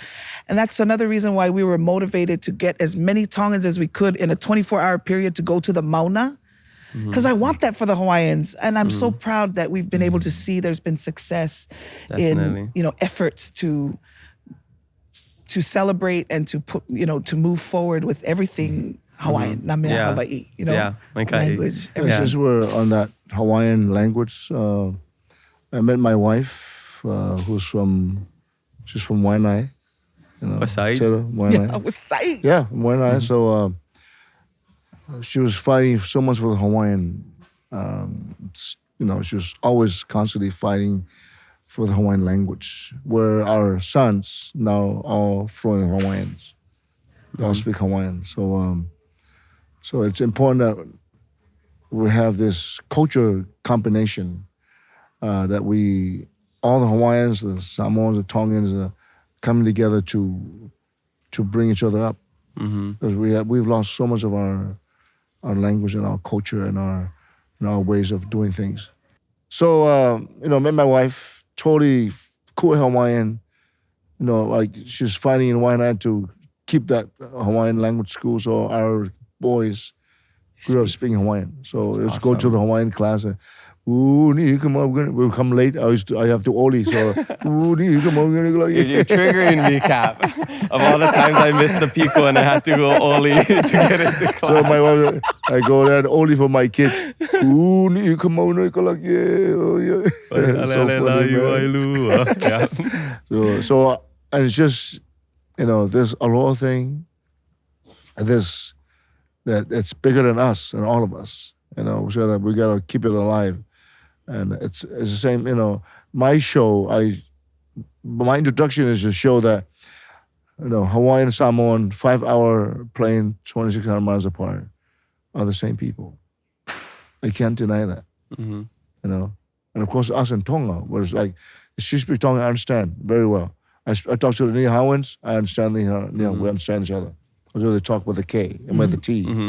So it's really important that we're talking that this language is the living blood of this Aloha. We got to keep it alive. Can't change stuff. Got to keep it alive, and through our actions and through our culture events and how people come with each other, come together with each other, and then we intertwine. Samoa's called milikingo. We come together and just hold up this thing that's. If we don't hold it up, we're gonna lose it. With the influence on the outside, all the different things that are happening, they're all for good too and for bad. It has a negative effect. We got to hold on to our language. Our culture is the living blood of our culture. Yeah, lose that. For sure. And as Polynesians and just island people, we're always so connected, and our values are very similar. It's very ohana minded. I feel like no matter where you go in the world, there's always that connection. Say, I was just in Georgia for a couple of weeks filming something, and there was 2 people from Hawaii. There's one guy who's from Lanakuli. So I just went into the room when it's like 100 people from all over the States, every ethnicity, background, culture, whatever. And as soon as I saw him, he had a necklace from Aotearoa on, and I saw some tattoos, and I was like, this is an island guy. So as soon as we met, it was just like that. Awesome. So Like, nice, my brother. Like, instant awesome. connection. it's Unbelievable, so real that connection we have with each other. Yeah. No matter if you're Hawaiian, Samoan, Tongan, Maori, whatever, it's just like we are one big ohana, and that's the beauty of this place that we're at today. And the representation. I mean, look at us. We got a Hawaiian, Samoan, I'm Tongan. Samoan, Tongan too. Yeah, Samoan and Tongan. Samoan. Yeah, I'm Samoan. only Hawaiian, Portuguese, so. Well, the Hawaiians are Samoan. awesome. Well, the Hawaiians are Samoan anyways. Yeah, They're all the same. Yes. If you look Savaii, at the Hawaii, history, come on. Savaii, Hawaii. Yeah, definitely. Yeah, same thing, yeah. Yeah, except I think you guys got a lot more muscles than I do. Muscle in the maybe brain. him. Yeah. As long as you get the muscle in the brain, it's good, man. The Portuguese, they gave us the mouth muscles. We just talk a lot. That's why I host the podcast. That's a blessing. It's a good problem to have. Yeah, for sure. Absolutely. Yeah. All right. So we have a lot more to talk about, but I want to get back to the social media fan questions Okay. where we left off. Let's do it. Because there's one question that I've been looking forward to asking because I think there will be a funny answer to this. All right, so back to the social media fan questions presented by Texco in Hawaii. Oh, that's the intro music to the That's when questions. I walk over there. Cracks already. Yeah. Hey, we're giving people a very immersive experience here, with the sound of PCC, the emu. This is what really happens crackling. before the show. Yeah. Yeah. Crackling of the rocks back there. She walked over there and they were the Japanese. It's probably one of those things where they meant to turn it down and turned it all the way up accidentally. That's funny. A sense of humor. That's what it is. All right, so this first question comes from Island_Kitty. What's the most annoying thing guests do or say when visiting PCC? Do you experience any annoying? No, there are times that people come are kind of drunk a little bit, and that's kind of a thing that comes out. Or usually we're prepared for anything every day. We're prepared for any crazy thing. So nothing is really crazy. Some of the questions: what time is the 4:00 show? Why is it raining? So it's not annoying, just funny, right? Yeah, what time is the 4:00 show? It's 4:00. I'm trying to think about it. I think because I'm actually here in the luau all the time. I feel like people, by the time they get here, they're just so happy to finally be able to eat. It's all good vibes. I haven't had anyone say anything really annoying or do anything annoying, except one did ask me if we really did cook the pua'a in this imu. Or maybe they thought we just staged it. Yeah. That was probably the most annoying question I got, but I haven't really had many. Well, this is an proof. example where we're proving that the smoke, the smell, we have ashes on us. Yes. This is as authentic as you can get. You smell it too, right? You can smell the it too, sound yeah. of the crackers, though. Yeah. So it's just that. Excuse me, what time is the 4:00 show? What time is the 4 o'clock show? I know. It's at 4:00. I know. That's why. Though, why is it raining too? I mean, like you can't control all that stuff. You're here in Hawaii. You just have to accept it. That's the thing about tourists. When they don't like something because they're not used to it. Yeah. They usually have a reaction to that. I've seen more annoying posts. Like they'll go away and they'll have commentary about what they think or what they saw. But other than that, I can't believe they weren't speaking English. Everybody says that. Or, you go to New Zealand and say, they sound so English. They're Maori. Oh yeah, because of their accent. The accents, yeah. But, I give this to the people. You come here for the first time. You never left your home. So, we're all in different degrees of understanding of education or, been exposed to many things. So everybody has their own rights to their question. So we take it as at a time, one at a time. People say certain things because I guess you haven't. Some people never left. Some people come here. They're a little older. They've never left their home. It's the first time. Yeah. So their eyes are opening up. They're starting to understand these things. But it's so we already have this cushion to receive anything that gets thrown at us. So we know how to absorb it, right? Yeah. So maybe to other people it'd be annoying if someone asks you like, is it authentic? Like, is this authentic? I guess it's the same as us going to like Idaho and being like, does everybody eat mashed potatoes here? Yeah, because you have potatoes in Idaho. Yeah, so we get it. But yeah, like you said, it's like people don't know what they don't know. And a lot of times they just don't have the same experience as us. That's what I've learned as I got to know that not everybody thinks the same way as I do. Exactly. Your So I got to lens give is people more different. grace.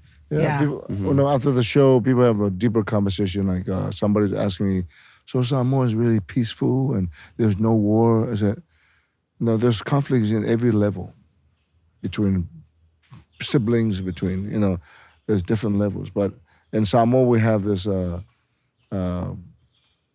we talked about earlier, like the kid is raised by the village, right? So if you're a child in the village, you're corrected over there by anybody over there. You're corrected over there. You're loved there. You're spanked there. It's the same thing. So we have this. I came to America. First thing I realized that I went to the mall and there's a kid, Acting out. talking back to their parents is one of the most shocking things that in this era, here in America. Yeah. So those are the kind of things that, my experience of that, I never seen that before. I came here and I realized I got exposed to that. So everybody has different levels of exposure. That's the craziest thing is kids talking back to their parents, because in our culture, even in like Asian culture, I'm Japanese and Korean as well. Like you respect elders no matter what. I mean, everybody's afraid of the slippers at the end of the day, right? Don't make your parents mad, because that thing's gonna come at you. A slipper, that's nice. He says, that's nice. You got the slipper? Yeah. We got coconuts thrown at us.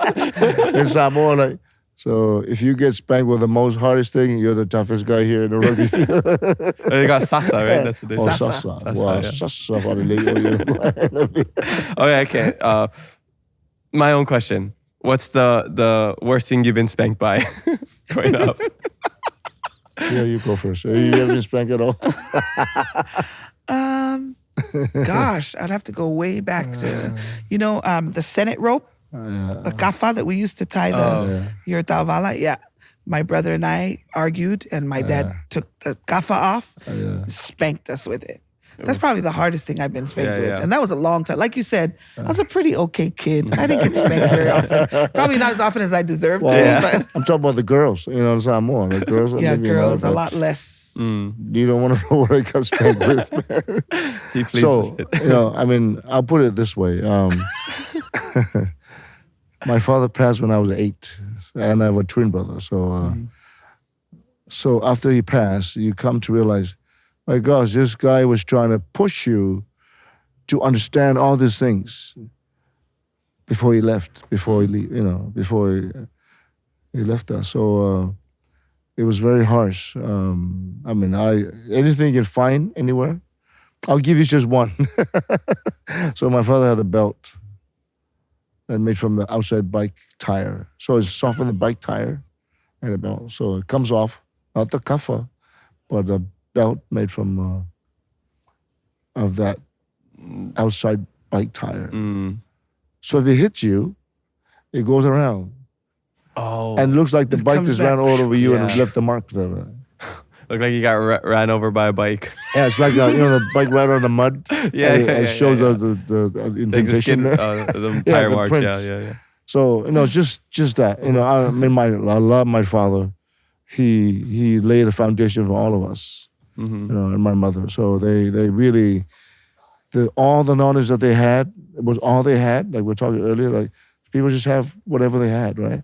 So the knowledge that my father and my mother had, it was the knowledge they used to raise us. And I'm grateful for that. Because and I look at life now like, man, if I wasn't sasa really good, I'd probably be somewhere crazy somewhere. So it was contained. It was controlled. It was perfectly for me. Yeah. The way I think, the way I believe. My dad passed when I was 8. It was a horrible experience to have him pass on. But I became the man of the house. All the older guys left for school. I became the man of the house. Yeah. So nobody can mess with our house as an 8-year-old. I was able to build I know how to build a Samoan fale.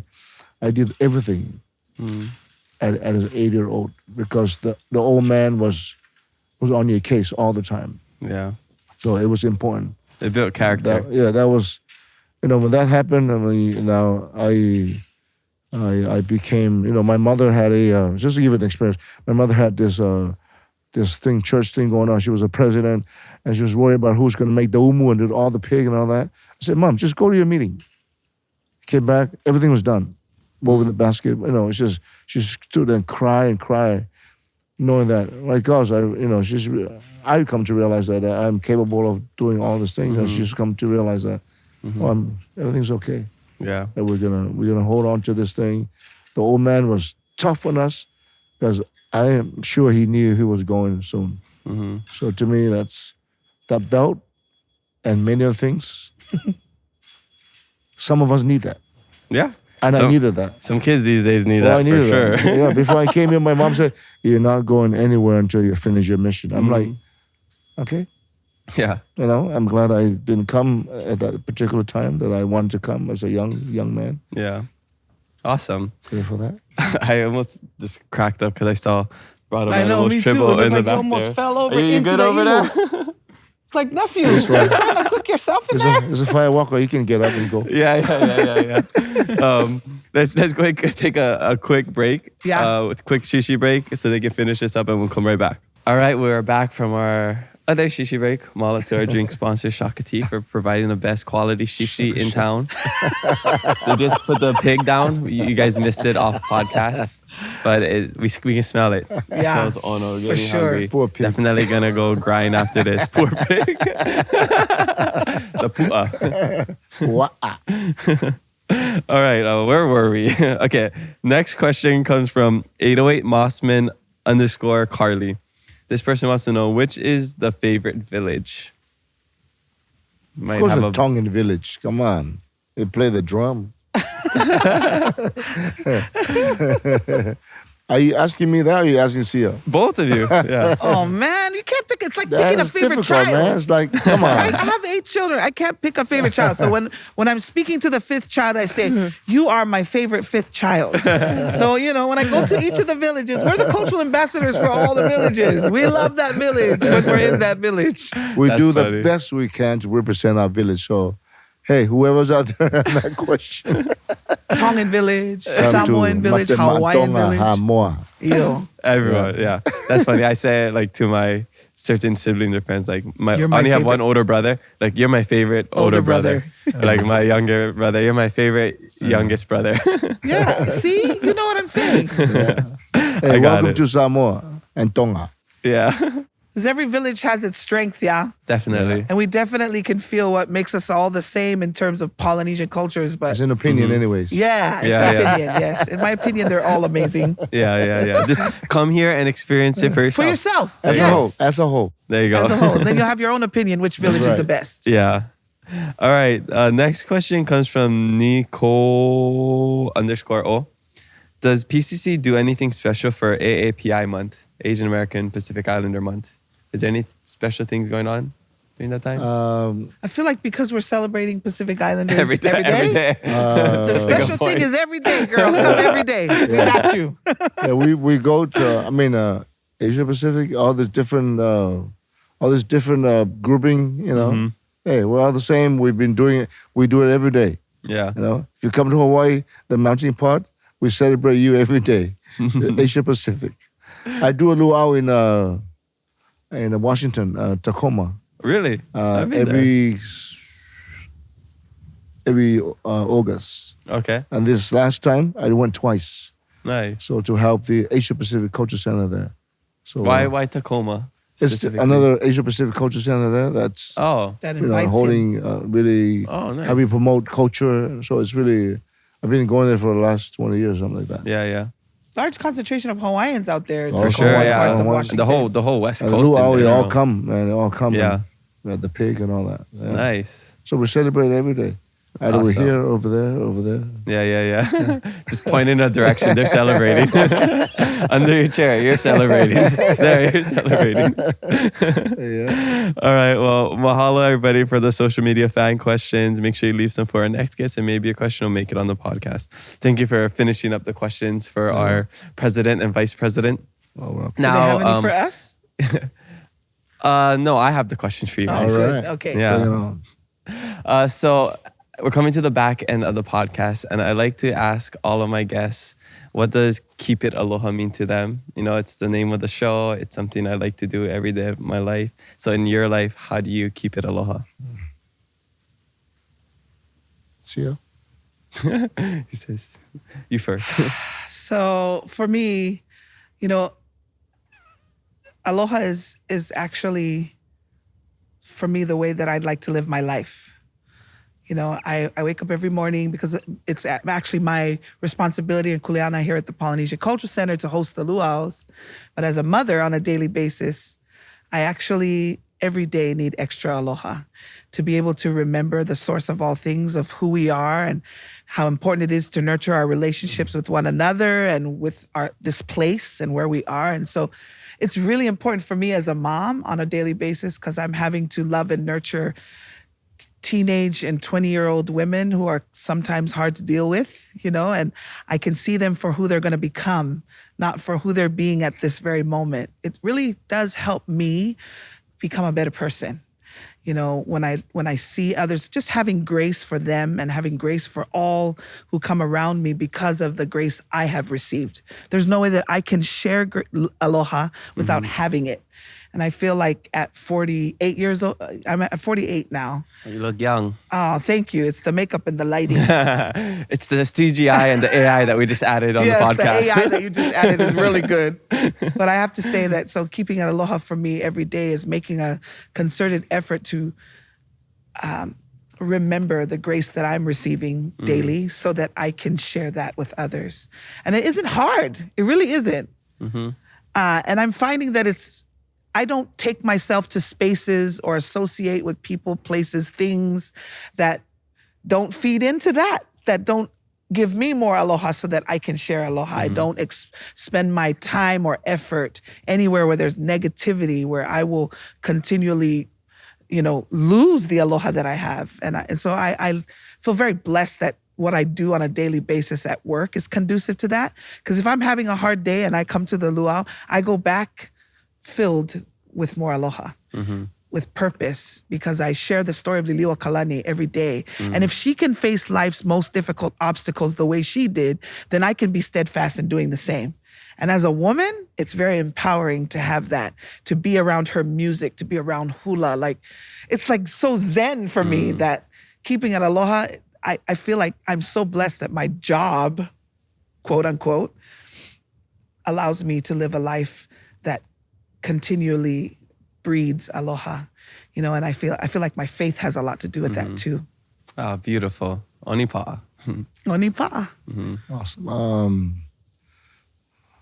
I was just trying to pay tribute to my parents, and of course my wife, my siblings, and all my family that brought me up, and then of course my wife always remind me, hey, be positive, We all have our times that one is, needs to be pushed, and one is, at a certain time we all have each other's best interests. So one of the most important thing for me is to go home, and that's my wife. She and I are very close. That's aloha. I mean, if we got that in good standing and good, in a good place, everything else can follow that. We try the best to raise our sons. We don't have daughters, but we now have granddaughters, a whole different level, and grandson. So, it has to be, when more grandkids come to our house, my wife is totally 120% on the kids, the attention. That's truly aloha. There's kids, there's grandchildren love their tutu, just because of the attention, the true love. It's just such an example of love for all people, especially for our sons and our grandchildren. So for me, that's the source of my, when I go to places, she's always, remember this before I came here, she said, remember this. So I've got a backbone of a strong woman that's constantly reminding me who I am. One of the best thing that when my mother died, it was coming to realization that I wanted to marry someone that would love my mom. And my wife loved my mom so much. So when she mentioned my mom in any conversation, she'd be crying. So to me, that's the source of this continuous aloha. Not just true aloha. She has, most people call her for support, in all her conversations. So I have that person in the back of me. It's really, so when I come to work, really, if you're really happy at home and you come to work, You're happy. Life's good. Because you know when you finish work, I can just run home. This is one thing that I love about Cap. You know? Is that everybody knows that he's tough. I mean, he's very fit. He can climb coconut trees, spin the fire knife. But people don't always get to see this side of him. And I think I love that he talks about his love for his mother and wife. Because she's definitely a great support for him. I appreciate you, see. Yeah. No, it's true. No, seriously. It's true. yeah. You're gonna make us cry. No, Come on cry. now. It's true. Yeah. Because you know what? Let's be honest. The first time you ever experience aloha is from your mother. You know, is the nurturing of your mother. And I love that he brought up the grandkids because between the two of us, we're balancing the earth. He has all boys. I have mostly girls, Yeah, 7 I know. girls, 1 boy. Wow. Now that we're grandparents, I have 2 grandchildren. It's like it's a higher love. Yeah. Okay, so my question is, what are the chances of some of these grandkids dating each other? Well, my daughter sang a song that his son rapped on. Oh, So I okay. was So like, our kids are is very this close because to- we're cousins because we were raised? Or Oh, is yeah, there a yeah, little yeah. something? Because we would be fine with that too. Is it- Our families I'll are be close. fine, yeah. Our families The are music, close. keep the music alive, you know? Yeah. Keep the music alive. Yeah, it's pretty good, man. Hey, I just had to put it out there. I mean, there's a It'll lot only be of 3 cows like for Mahana, Hey. yeah? Hey, I mean, if you're looking like everybody's in their 20s, man. Oh, that's true. It's Everyone's like, related. you know, so I have a brother that has daughter married Tongan, daughter married Fijian, and daughter married Micronesian. So we got, man. Got all the yeah. cultures Got in all one of it. family. Yeah, you're creating your own Polynesian Cultural Center at home. We have this, I mean, I've got nieces and nephews that are white. You can't tell they're even Samoan. Yeah. You know, so it's just, you know, everybody have their story, have their origin, and you know, it's exciting when you hear people's stories, how they came to be. Yeah. You know, this whole thing is all about, you know, so it's important that we, like Seal saying, like, you know, prepare to come here and share aloha. And as if you can't save the guy that's drowning. Yeah, if you can't swim. If you don't know how to perfect swim. thing, you know, on the airplane, put your mask first on before you help somebody else. You can't be helping somebody else. You can't have it. You can't have aloha. You can't give it. You can't give food. You can't give something you don't have. So it's important that we have that aloha, constantly going through it. And my motto or my logo is that Malo le tau, which is congratulations for fighting the war, because the war never ends. Ourselves, right? Like, You're fighting the constantly good fight. fighting, you know, just constantly make sure your brain is straight and you come here with your you're clean and all the things you say is true and honest and it's no exaggeration, you know, it's all true and honest. Yeah. And tell you, people feel that. People understand what's right and what's wrong and what's true and what's false. That's important I'd say period to what he said about keeping it aloha is keeping it real. Be real. I don't have a performance voice that I use when I'm speaking. Like, if I'm going to be auntie to 300 people who paid premium price to come to the luau, you better believe I know everybody that serves the tables. I know their birthdays. I know their majors. Like, we're keeping it aloha at the Polynesian Cultural Center for me is like being honest, like he said, just keeping it real and living what we talk about so they align themselves. yeah. People walk in there and they feel like we already love each other, you know? And when you throw it out there, you don't worry about The did backlash. Am I going to get caught in this? You know, what did I say? No, everything is true and honest. It's in So, Ohana. let me say Yeah. this. So this word aloha, alo means forward. So in Samoa they're saying, bring everything to the front. Do everything forward, right? So that's the word means alo means. So alo means your front. Alo means your children. That comes from you, from the front. So the word aloha, alofa means everything is brought to the open. So we can all, it's transparency. Okay? So if and people can tell that you're faking or, you know, the people that always think that everything's fake too. So I'll give that to them. You know? But that's their, you know, progress and making it themselves, you know. But I think it's, I believe that everything is brought to the front.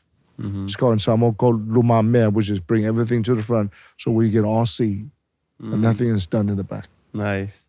The word alo means where the word alofa, aloha, aroha, ofa come from. Yeah. That's so interesting.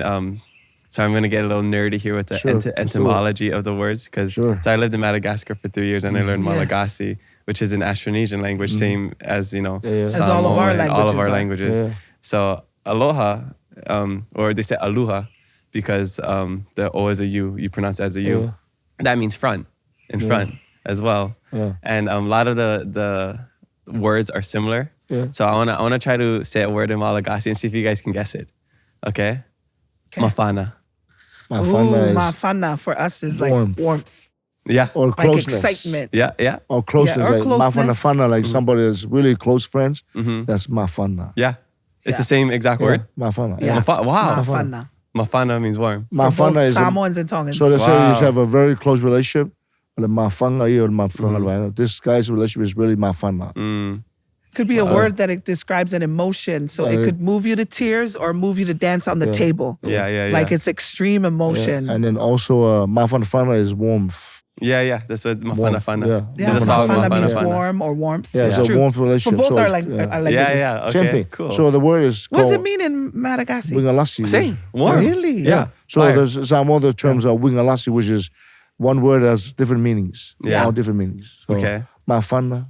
Uhingalahi. You're saying Wingalasi. wingalasi. Wingalasi, same thing. Yeah. Yeah. So Samoan Tonga are very closely related in their language and their people. Yeah. I Because love we're all that. the same people. What about afu? Hot. Afu. Yeah. Afu? It's Yeah. hot or humid. Afu means to cover. Okay. Or For us, it would be afu hot. is a covering or protection. Okay. Uh, In Malagasy means fire. Fire. So Yeah. afi. We say afi. Afi for us is crazy. fire. Afi, afu. But Yeah, afu means afu. it's hot And because then of ahi in fire. Hawaiian. Afu is your sweat also. Yeah. Afu is waterfall. Oh wow. So afu is to For cover. us, it would just be So afu, heat, hot. afu, Mm-hmm. afu is the covering. Like the baby comes out, it's in afu, which is Oh, okay. it's the fanua, which is like the Yeah. what do you call it? That transparent material. Or what you call that? Yeah. I know what you're It's talking called You the know what we're fanua. saying? Like, Yeah, yeah, yeah. It's called the Afu afu Yeah. for us would be like if it's gonna drizzle, but Yeah. afu when you say afu, So it's associated with heat. afu, hafu, all different way of saying it. Yeah. So afu is waterfall. Afu Yeah. is sweaty. The water is coming, Oh, interesting. And afu is to cover. But afi, which is This fire. Ahi. Okay. ahi, afi, api, all different language. Okay. Samoa's afi, Guam is kwafi, Oh, nice. afi, so avai ahi, Guam is like a Coffee. somebody from Boston saying coffee. yeah, Coffee. kwafi, kwafi, kwafi. Okay, guess this word in Malagasy. Lanitra. Lanitra? Lanitra. Lanicha? Which one bring another word? Lani means heaven. Lanitra. Lanitra. So Any guesses? Lanicha. Lanitra. So Lani is heaven. Mhm. No, that's How do you exactly spell what it is. that? What Oh, it No, is? that's exactly what Yeah, it is. got Is it. heaven? Same as Langi. So Oh, Lani, yeah, yeah, Langi, perfect. Langi, Yeah, nice. I'm not gonna leave you hanging. I got you. So Wow. Lani, anything. So you just have to Yeah. understand the flow, like Mhm. some of y'all from down, different language. I mean, American English. Yeah. All the Yeah, that different shot accents, through me yeah. because we don't have anything like that, but we don't need that. It's langi. You just take Lani. that it's just say Langi that first part of it has to be heaven. Mhm. So it's traceable. That's actually so cool. Isn't it cool? People don't realize that their language how is we're so Austronesian. They'll connected. think there's Yeah. no way we're connected, right? Yeah. And Madagascar's on the other side of the world, Yeah, and it's exactly. somehow still connected. Yeah. Our people knew the canoe. Okule is on the road right now. Mm-hmm. And it's connecting all of us. Yeah. And it's finding that we can, it's amazing knowledge that we must hold on to. Aloha, hold on to aloha, that all these things are a part of it. Yeah. Our language, our culture, our indigenous knowledge. I mean, Okule went around the world. They said we couldn't go that way. We went that way. Yeah. You know? We did it. The Samoans are known as the navigators of the Pacific. Of course, a new thing came in, and now that knowledge kind of disappeared. Got the motorboat, Yeah, But yeah. now I'm so grateful for Mount Pialu and Herb Kane, and now I know Thompson, all the new navigators that are now doing the work. Just that's precious knowledge, man. That's my thing every day. I want to teach my kids something that I already know, and I want to teach them full speed. Like, this is how, because sometimes you learn take a while to learn something, but now you can teach your kids and pour all the knowledge into them. And that way they can, they'll never forget it. Like, we'll go get something, do it now. I want you to know the umu from the beginning to the end, and how to time it without the watch. Yeah. By seeing what you see, with the heat and how much food you have, just So important. it's a knowledge that, measurement of things. We build a house. The old man said, move this way, pin it down. From looking from here. You don't need to. Oh, no. Yeah. It was usually the hands measurement from here to here, on the nafa, It's like our grandmas that are seasoning food with just Exactly. eyeballing Yeah, it. yeah, yeah. And So- we mothers of many women want sons of families who know how to cook in an imuya. Yeah. It's just, when COVID happened, right? COVID happened when it rained for 40 days, 40 nights. The power was off. People were freaking out. We're like, come eat with us. We got it. Well, We'll yeah, take sure. care of you. Nice. It's just important to have this base knowledge of understanding of indigenous understanding of things. So I took this kid out off the grid. This Hawaiian boy, Brent Rock, and I got we took him up the mountain and built a house and eat whatever we Oh, found. yeah, I remember seeing that. So it's Brentman's just, awesome. just kind of so awesome. stuff like that. It's Yeah. just, and I've got all those things that people would come with me. We go hang out and eat whatever we find out there. Nice. I might have to join you one day. It's like No, let's do it. Survivor How to on do that. another Yeah, level. let's do Take it. Let's do Kamaka, it. we want Let's to do it, watch. man. I want to take Yeah. you, build a fire up there and just take you away from all this stuff. Yeah, I know. It's a lot of noise, especially when, you work in social media. There's a lot going on, so it's good to get away. You too. Yeah. Just off the grid. Yeah.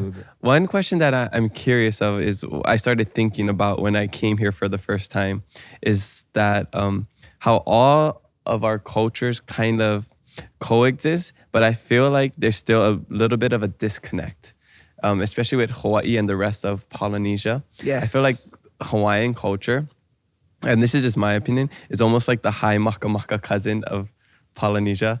It's like everyone always talks about Hawaiian culture, and then I feel like the other smaller cultures, they kind of get left behind when we thinking because we're in Hawaii. But I remember hearing there's like this festival or concert where all like the Polynesian cultures like the Maoris, Tongans, Samoans go to, but Hawaii is never represented or something. I can't remember what it was who I was talking to, but I don't know. Do you guys have an opinion on that? I feel like if you're looking in the media or even in the tourism industry, a lot of talk is about Hawaii, and people always build their dream about going to a tropical island around what's available about Hawaii.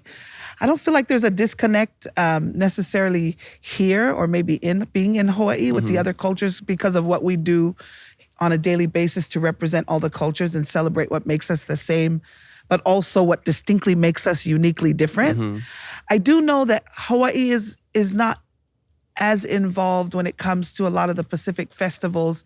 That's why I'm happy that FestPac will be hosted in Hawaii next year, because a lot of the times, because of Hawaii's involvement maybe with the U.S. and what the U.S. is involved with, as opposed to what the smaller Pacific Island nations do with Pacific Rim countries. In New Zealand, do you know what I'm saying? So that's a great point. yeah, and so let's say with pageantry, since I'm a girl and I've been involved with Miss Heilala in Tonga for years, and then Miss Pacific Islands, which used to be Miss South Pacific, there's never been representation from Hawaii. And now that I'm still in the committee, they're like, you need to bring someone from Hawaii. We need to have Hawaii involved with the Pacific more than they have been in the past, because it's always been Hawaii as part of America. Yeah. Which is why when you brought up the Asian American Pacific Island, that always reminds me that we're a minority within the minority. And I feel like we're not anymore. And so it's wonderful to celebrate there, but we're also celebrating everywhere. Kind of like what he said. It's not to make light of what she was asking, but it's just to say that as long as we have so many different avenues to do that, we should be doing that. But the Pacific wants Hawaii to be involved where they belong.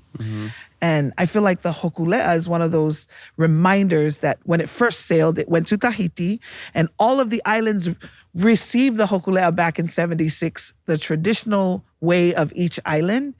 to remind Hawaii and to remind us that Hawaii is as north as you go, but it's part of Polynesia, you know? And so I kind of think that it's because of the grouping with the United States that kind of takes it away from, that's why Miss Hawaii goes to the USA circuit, you know? And anyway, I use the pageantry because maybe that's my lens on where I can use it as an example. But I don't feel like there's a disconnect. I wouldn't say it was the high maka maka. Sometimes within the Pacific, depending on who you're talking to, they feel like the Maoris are that. Because they're in the Pacific, but they get a certain kind of funding, and there's a lot of content in New Zealand that supports thriving of the Pacific cultures, but that the Maoris are more advantaged than the others in some ways. It's not all true anymore. I go to New Zealand every year now. The Samoans are the second most populous there, and they're all doing so much to, I would say, move forward in terms of preservation and perpetuation of language and culture, you know, more than we are in other parts of the world.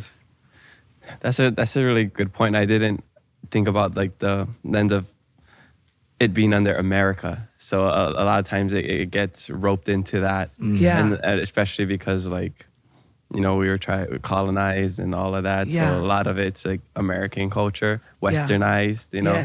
So I guess like even with our cultural practices, like we were talking before with Aunty Delsa and President Grace, so we don't really have certain practices. Like when somebody passes away, there's like everybody knows where to go, or like something else happens, everybody knows where to go. There's like these practices that happen. But I feel like maybe that's kind of lost in the Hawaiian culture.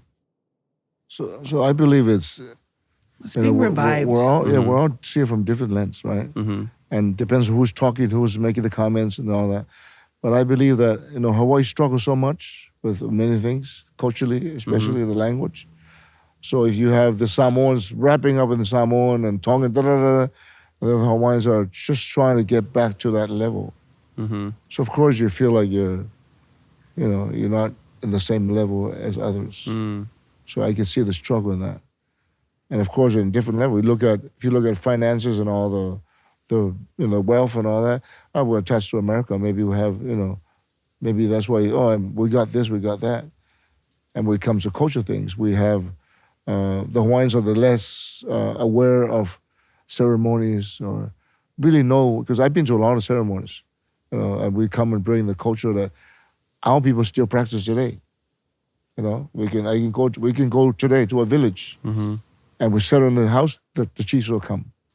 Being here too, it's interesting he says that because they're still doing all that in Samoa, So if you come to Hawaii, you can't go from Hawaii and say, I'll go to that village over there and the chiefs will come meet me. You can't do that. So there's all different levels, and hope in one day we're all level together, you know. Because I go to Samoa, you hear the Samoans speak English really well. I went to the biggest university in America and speak Samoan very well, you know.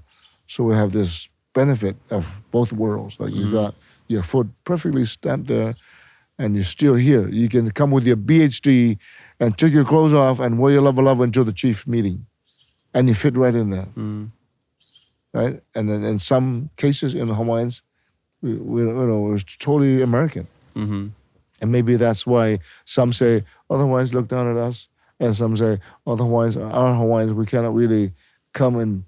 In the same level with all these other Polynesians. So we don't go to these things. So we can't really just pinpoint in one thing. It's a multi-effect and multi-level of things that you just can't just pick one thing and go, and look at that one lens. I know for me, being at the Cultural Center, because I do speak Tongan as a first language, but every day of my life, I'm blessed to represent the island of my birth. One of the things I'm always advocating for is that we always remember that the host island is Hawaii, that the Hawaiian village, even though its placement, Samoa is the first village you encounter, and maybe they're going to get all the rave reviews, and Tonga's over there playing drums and whatnot. Each of the villages has something unique about them. But I've always felt that Samoans and Tongans, we can only speak for us.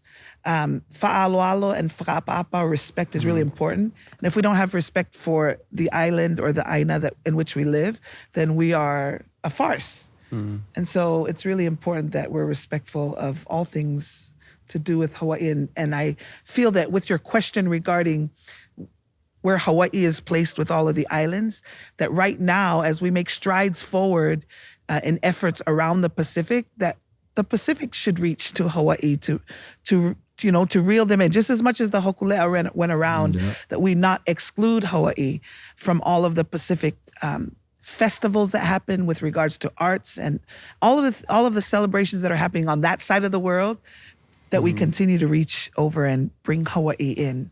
Yeah. Because they have a place there. I think with our education and our different level of education and what information we've been taught, it separates us. You know, see, I didn't know Hawaiians are all the same as us. You know, Hokulea, before he went on the last trip, he went around the world. He went to Samoa. The Hokulea went to Samoa to get a blessing because we were the older brother. And in the daily education, child, we're not the same people. No, we are the same people. We are the same people. You cannot say that anymore. We're the same. We're all the same. Hokulea, again, is bringing us together. All the canoes follow Hokulea up here. We all met him in the Kualoa Ranch and the Kualoa Beach.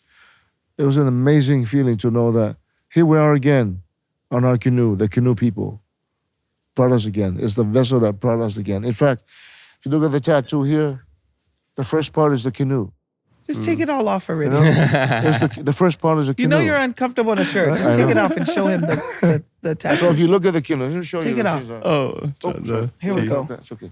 So yeah, this is what we've been waiting for. Cue the soundtrack, the background music for the pea.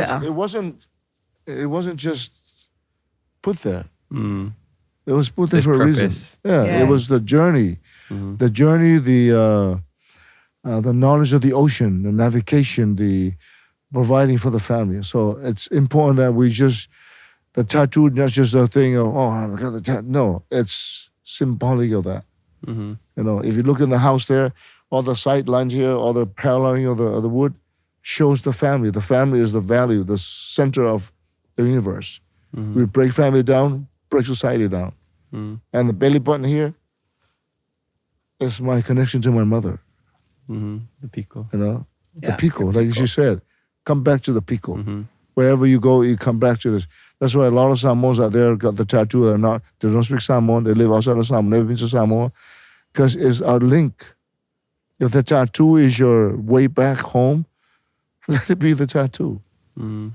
So it's everything makes sense if we come to learn and understand and break it down and put them together. And we're all one. We can't just say, Tonga, you're Tongan, I'm Samoan. No. We speak the same language. Samoa and Tonga are the same people. If I ever have Tongan tattoo here, I can show you in your, right over here, I got my manulua right here. Wow. The Tongan design. Because I'm Tongan too. Awesome. Well, I think that's a great way to, wrap up this podcast in such light and positivity. I see Mia standing up, kind of like, you guys gotta get out of here. Because PCC is about to open up. But we are one, that idea that we're one. Yeah, we are one. Exactly. It's not even a question. I'm telling people that it's a fact. It's not like that's nice that we're all similar. No, we're one. No, even Madagascar, as far as you can be, we are the same. We're one. This canoe took us, brought us, and our people knew it. When the explorer came through, they saw us going, like this. Yeah. It's amazing. Awesome. We're one. Aloha. Alo. Yeah. Means everything forward. Everything forward, together forward. Right here. Yeah. Awesome. Well, before we end the podcast, I just gotta know what are your life hacks? What is that in English? I was just kidding. It's a life hack. Count my blessings every day. I start the day by counting the blessings. Because if you start with any other thought, you could possibly spiral down. But I start by counting my blessings.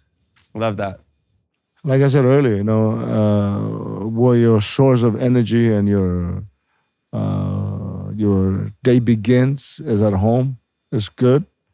It's good. Everything is good. It's my wife and our relationship that's really the source of that. If that's good, I come here, I'm good.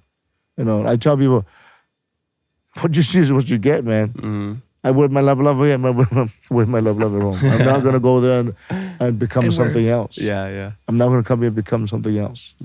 So just be true to that. And everything will come together.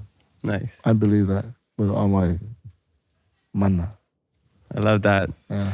All right, so these are just the last fast fave 5 questions, just rapid fire answers, and then we'll get out of here. Sure. We can go eat that pig that's cooking for us. Favorite thing to do at PCC? Ride the canoe. Ride the canoe? Just Rapid. talking to the people. Just Oh, yes. conversation. The deeper shows is the introduction, and then a deeper conversation that goes into that. That's Yeah, true too. That is, that's the conversations. Favorite thing to do when not working? Hang out with my kids, Beach with my grandkids and my kids, or to the farm. especially the grandkids. Oh my gosh. You need a 12-passenger van for that, huh? I have one actually. There are 15 passengers. Yeah. Favorite post-work food? So after, a performance along the what's the first thing you eat? Favorite post-work food, poke. Okay. Not every day, Yeah, but yeah. on a good day. So my Samoanness, I go home. If I have a breadfruit of taro and fish, or some sort of fish, or some sort of not meat but fish, and then the coco Samoa cup. Ooh. He doesn't eat meat. That's why he said Yeah. pork That's pig good. earlier. Yeah. Yeah. He's the one that Jordan was talking about. Yeah. Favorite type of tourist or a visitor, guest that come here? The ones that, like the one I said earlier, now the one that's never left their home, and now here you can see their eyes open up, like, wow, this is amazing. There's a world out there to understand and to be part of. That and the kind of guests who saved so long to come on their dream trip. That's the ones. Yeah, because, there's people who can afford it. They've done Come it so every many time. times. But the people and the couples that have saved literally their whole life to come, because it makes me realize that we take for granted. We live in such a beautiful place and they've been dreaming their whole lives to get here. It's always humbling. I'm always in tears when I meet those people. So That's awesome. I have a gallery here, as I'm an artist. And then people come and look at the artwork, and then some really love the artwork, can't afford it.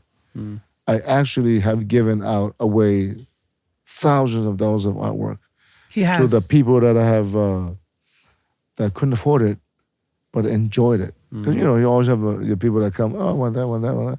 But there are people that you see them talking, oh, I can't afford it. I said, you know what?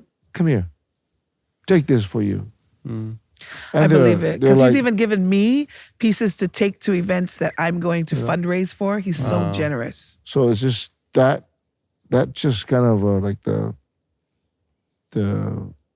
best thing can happen to people that you can tell the conversations go, oh, can I do it? The parent, the wife and the husband is going back and forth.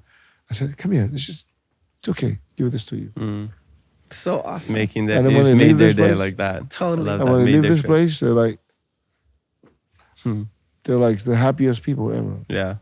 So those are the moments that, because I do a lot of, I bought a new car. My wife called this place and said, oh, my cap, mentioned my name. I said, is that the cap at BCC?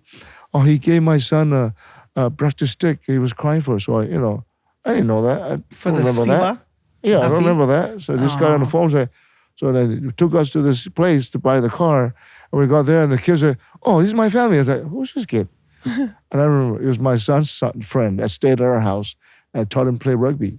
Wow. So all these things that I need a new car, Cap. Can brings you aloha. take me to I your gotta go friend steal your car. to buy me a car? So all these different things that the aloha that you share that comes back because it comes, it's never ending, Yes, So yes, and it's yes. real, right? It's real. You go places, people like you stand on the flight and like, oh, Cap, They upgrade you. bring you in the front, just to help you. Yeah. It's just all the good vibes and all the good Yeah. things. Aloha always moves Aloha forward. ku aloha mai. Unbelievable. Aloha ku aloha mai. Yeah. Koko aku koko My mai. brother's Yeah, name is kokua. Fa'atawalofa, means love give, love receive. His name is Fa'atawalofa. You hear that name all the time, Fa'atawalofa. I also have twin sisters that were raised with us, Alofa, my malofatu, the love given and love received. Awesome. Oh, it's unbelievable, man. Yeah. All right, last question, and then we'll get out of here. Favorite thing about your culture?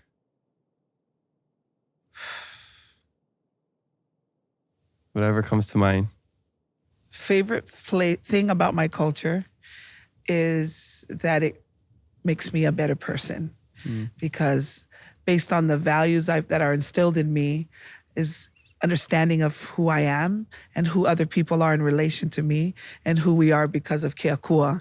So what I love most about being Tongan is that it makes, if I do live it out to the fullest, it makes me a better person. Beautiful. Awesome. So I'm always pay tribute to my ancestors, what makes me the person I am today. So I grew up in Upolu and I go to Hawaii to work in the farm, pick the coconuts, get the money for the tuition and all that. Before we leave our home in Hawaii to go back to Upolu, the older people, our older aunties and our grandmothers say, tell your mom to give us all her sickness so we can carry it for her. You know, so that's one of those powerful things, that to have my mom, whatever is in trouble with her sickness, bring it. We'll carry the sickness for her so she can do the work for our family.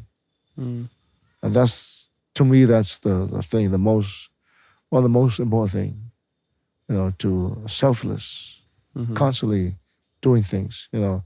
And I take care of my wife, you know, my wife took care of my mom, and my siblings all take care, you know, it's just an ongoing thing of aloha and alofa. That's, to me, tribute to my ancestors. Awesome. Who I became. Yeah. It's the greatest thing, culture. I love it so much. Too bad there's not enough time because I know. I feel like I want to talk to you guys. I'm just giving you like the edit version. Scratch, Yeah, a little Spark Notes version. Spark Notes. But I just wanted to say mahalo to the both of you and to the Polynesian Cultural Center for welcoming me and, you know, the podcast, our audience here today. I know we're going a little over, so hopefully they pay you overtime, right? To go make sure you... More coconuts. Yeah. More coconuts. But last thing you want to say before we wrap up? If not, tell us where we can find you. Last thing I want to say, well, first of all, it's an honor anytime to have a conversation like this where you have so many different people that'll watch and maybe listen, hopefully be able to glean something important about your own culture. I always say every day that we're sharing what we are, whether it's the mo'olelo of Queen Liliuokalani, or when I'm in the Tongan village and we're sharing the richness of Tonga's culture and the 4 core values, whatever it is we're sharing. I love that when people come to experience it, they're thinking about their own stories.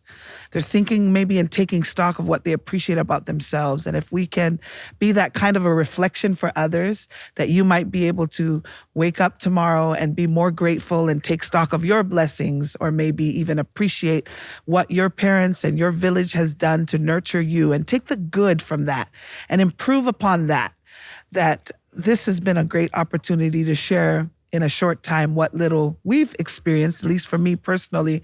And I just want to express gratitude to have this space to do that. And I hope that we can share more of that positivity and light and love in the world, and the world will be a better place.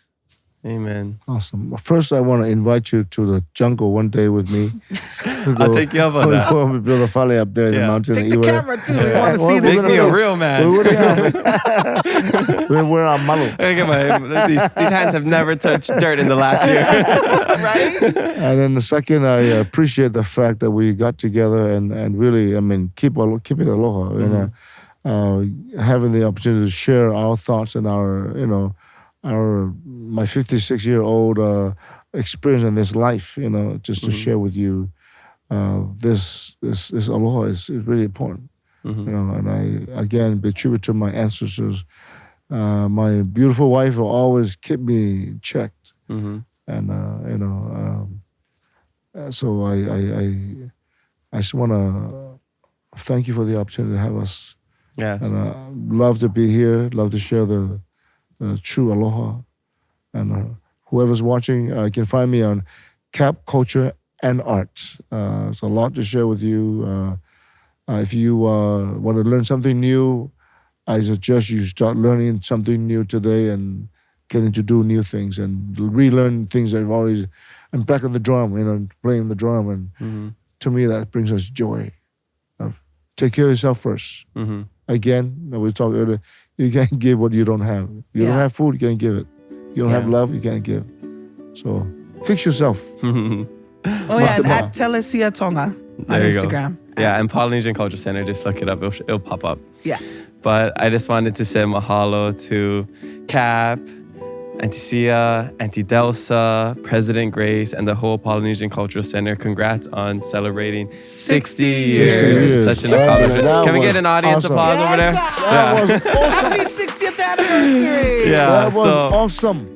make sure you keep spreading love, be kind to one another, and mahalo for listening to us today. We have new episodes every Thursday, so make sure you follow us and leave a review. I'm your host, Kamak, and remember to always keep it aloha. Keep it aloha.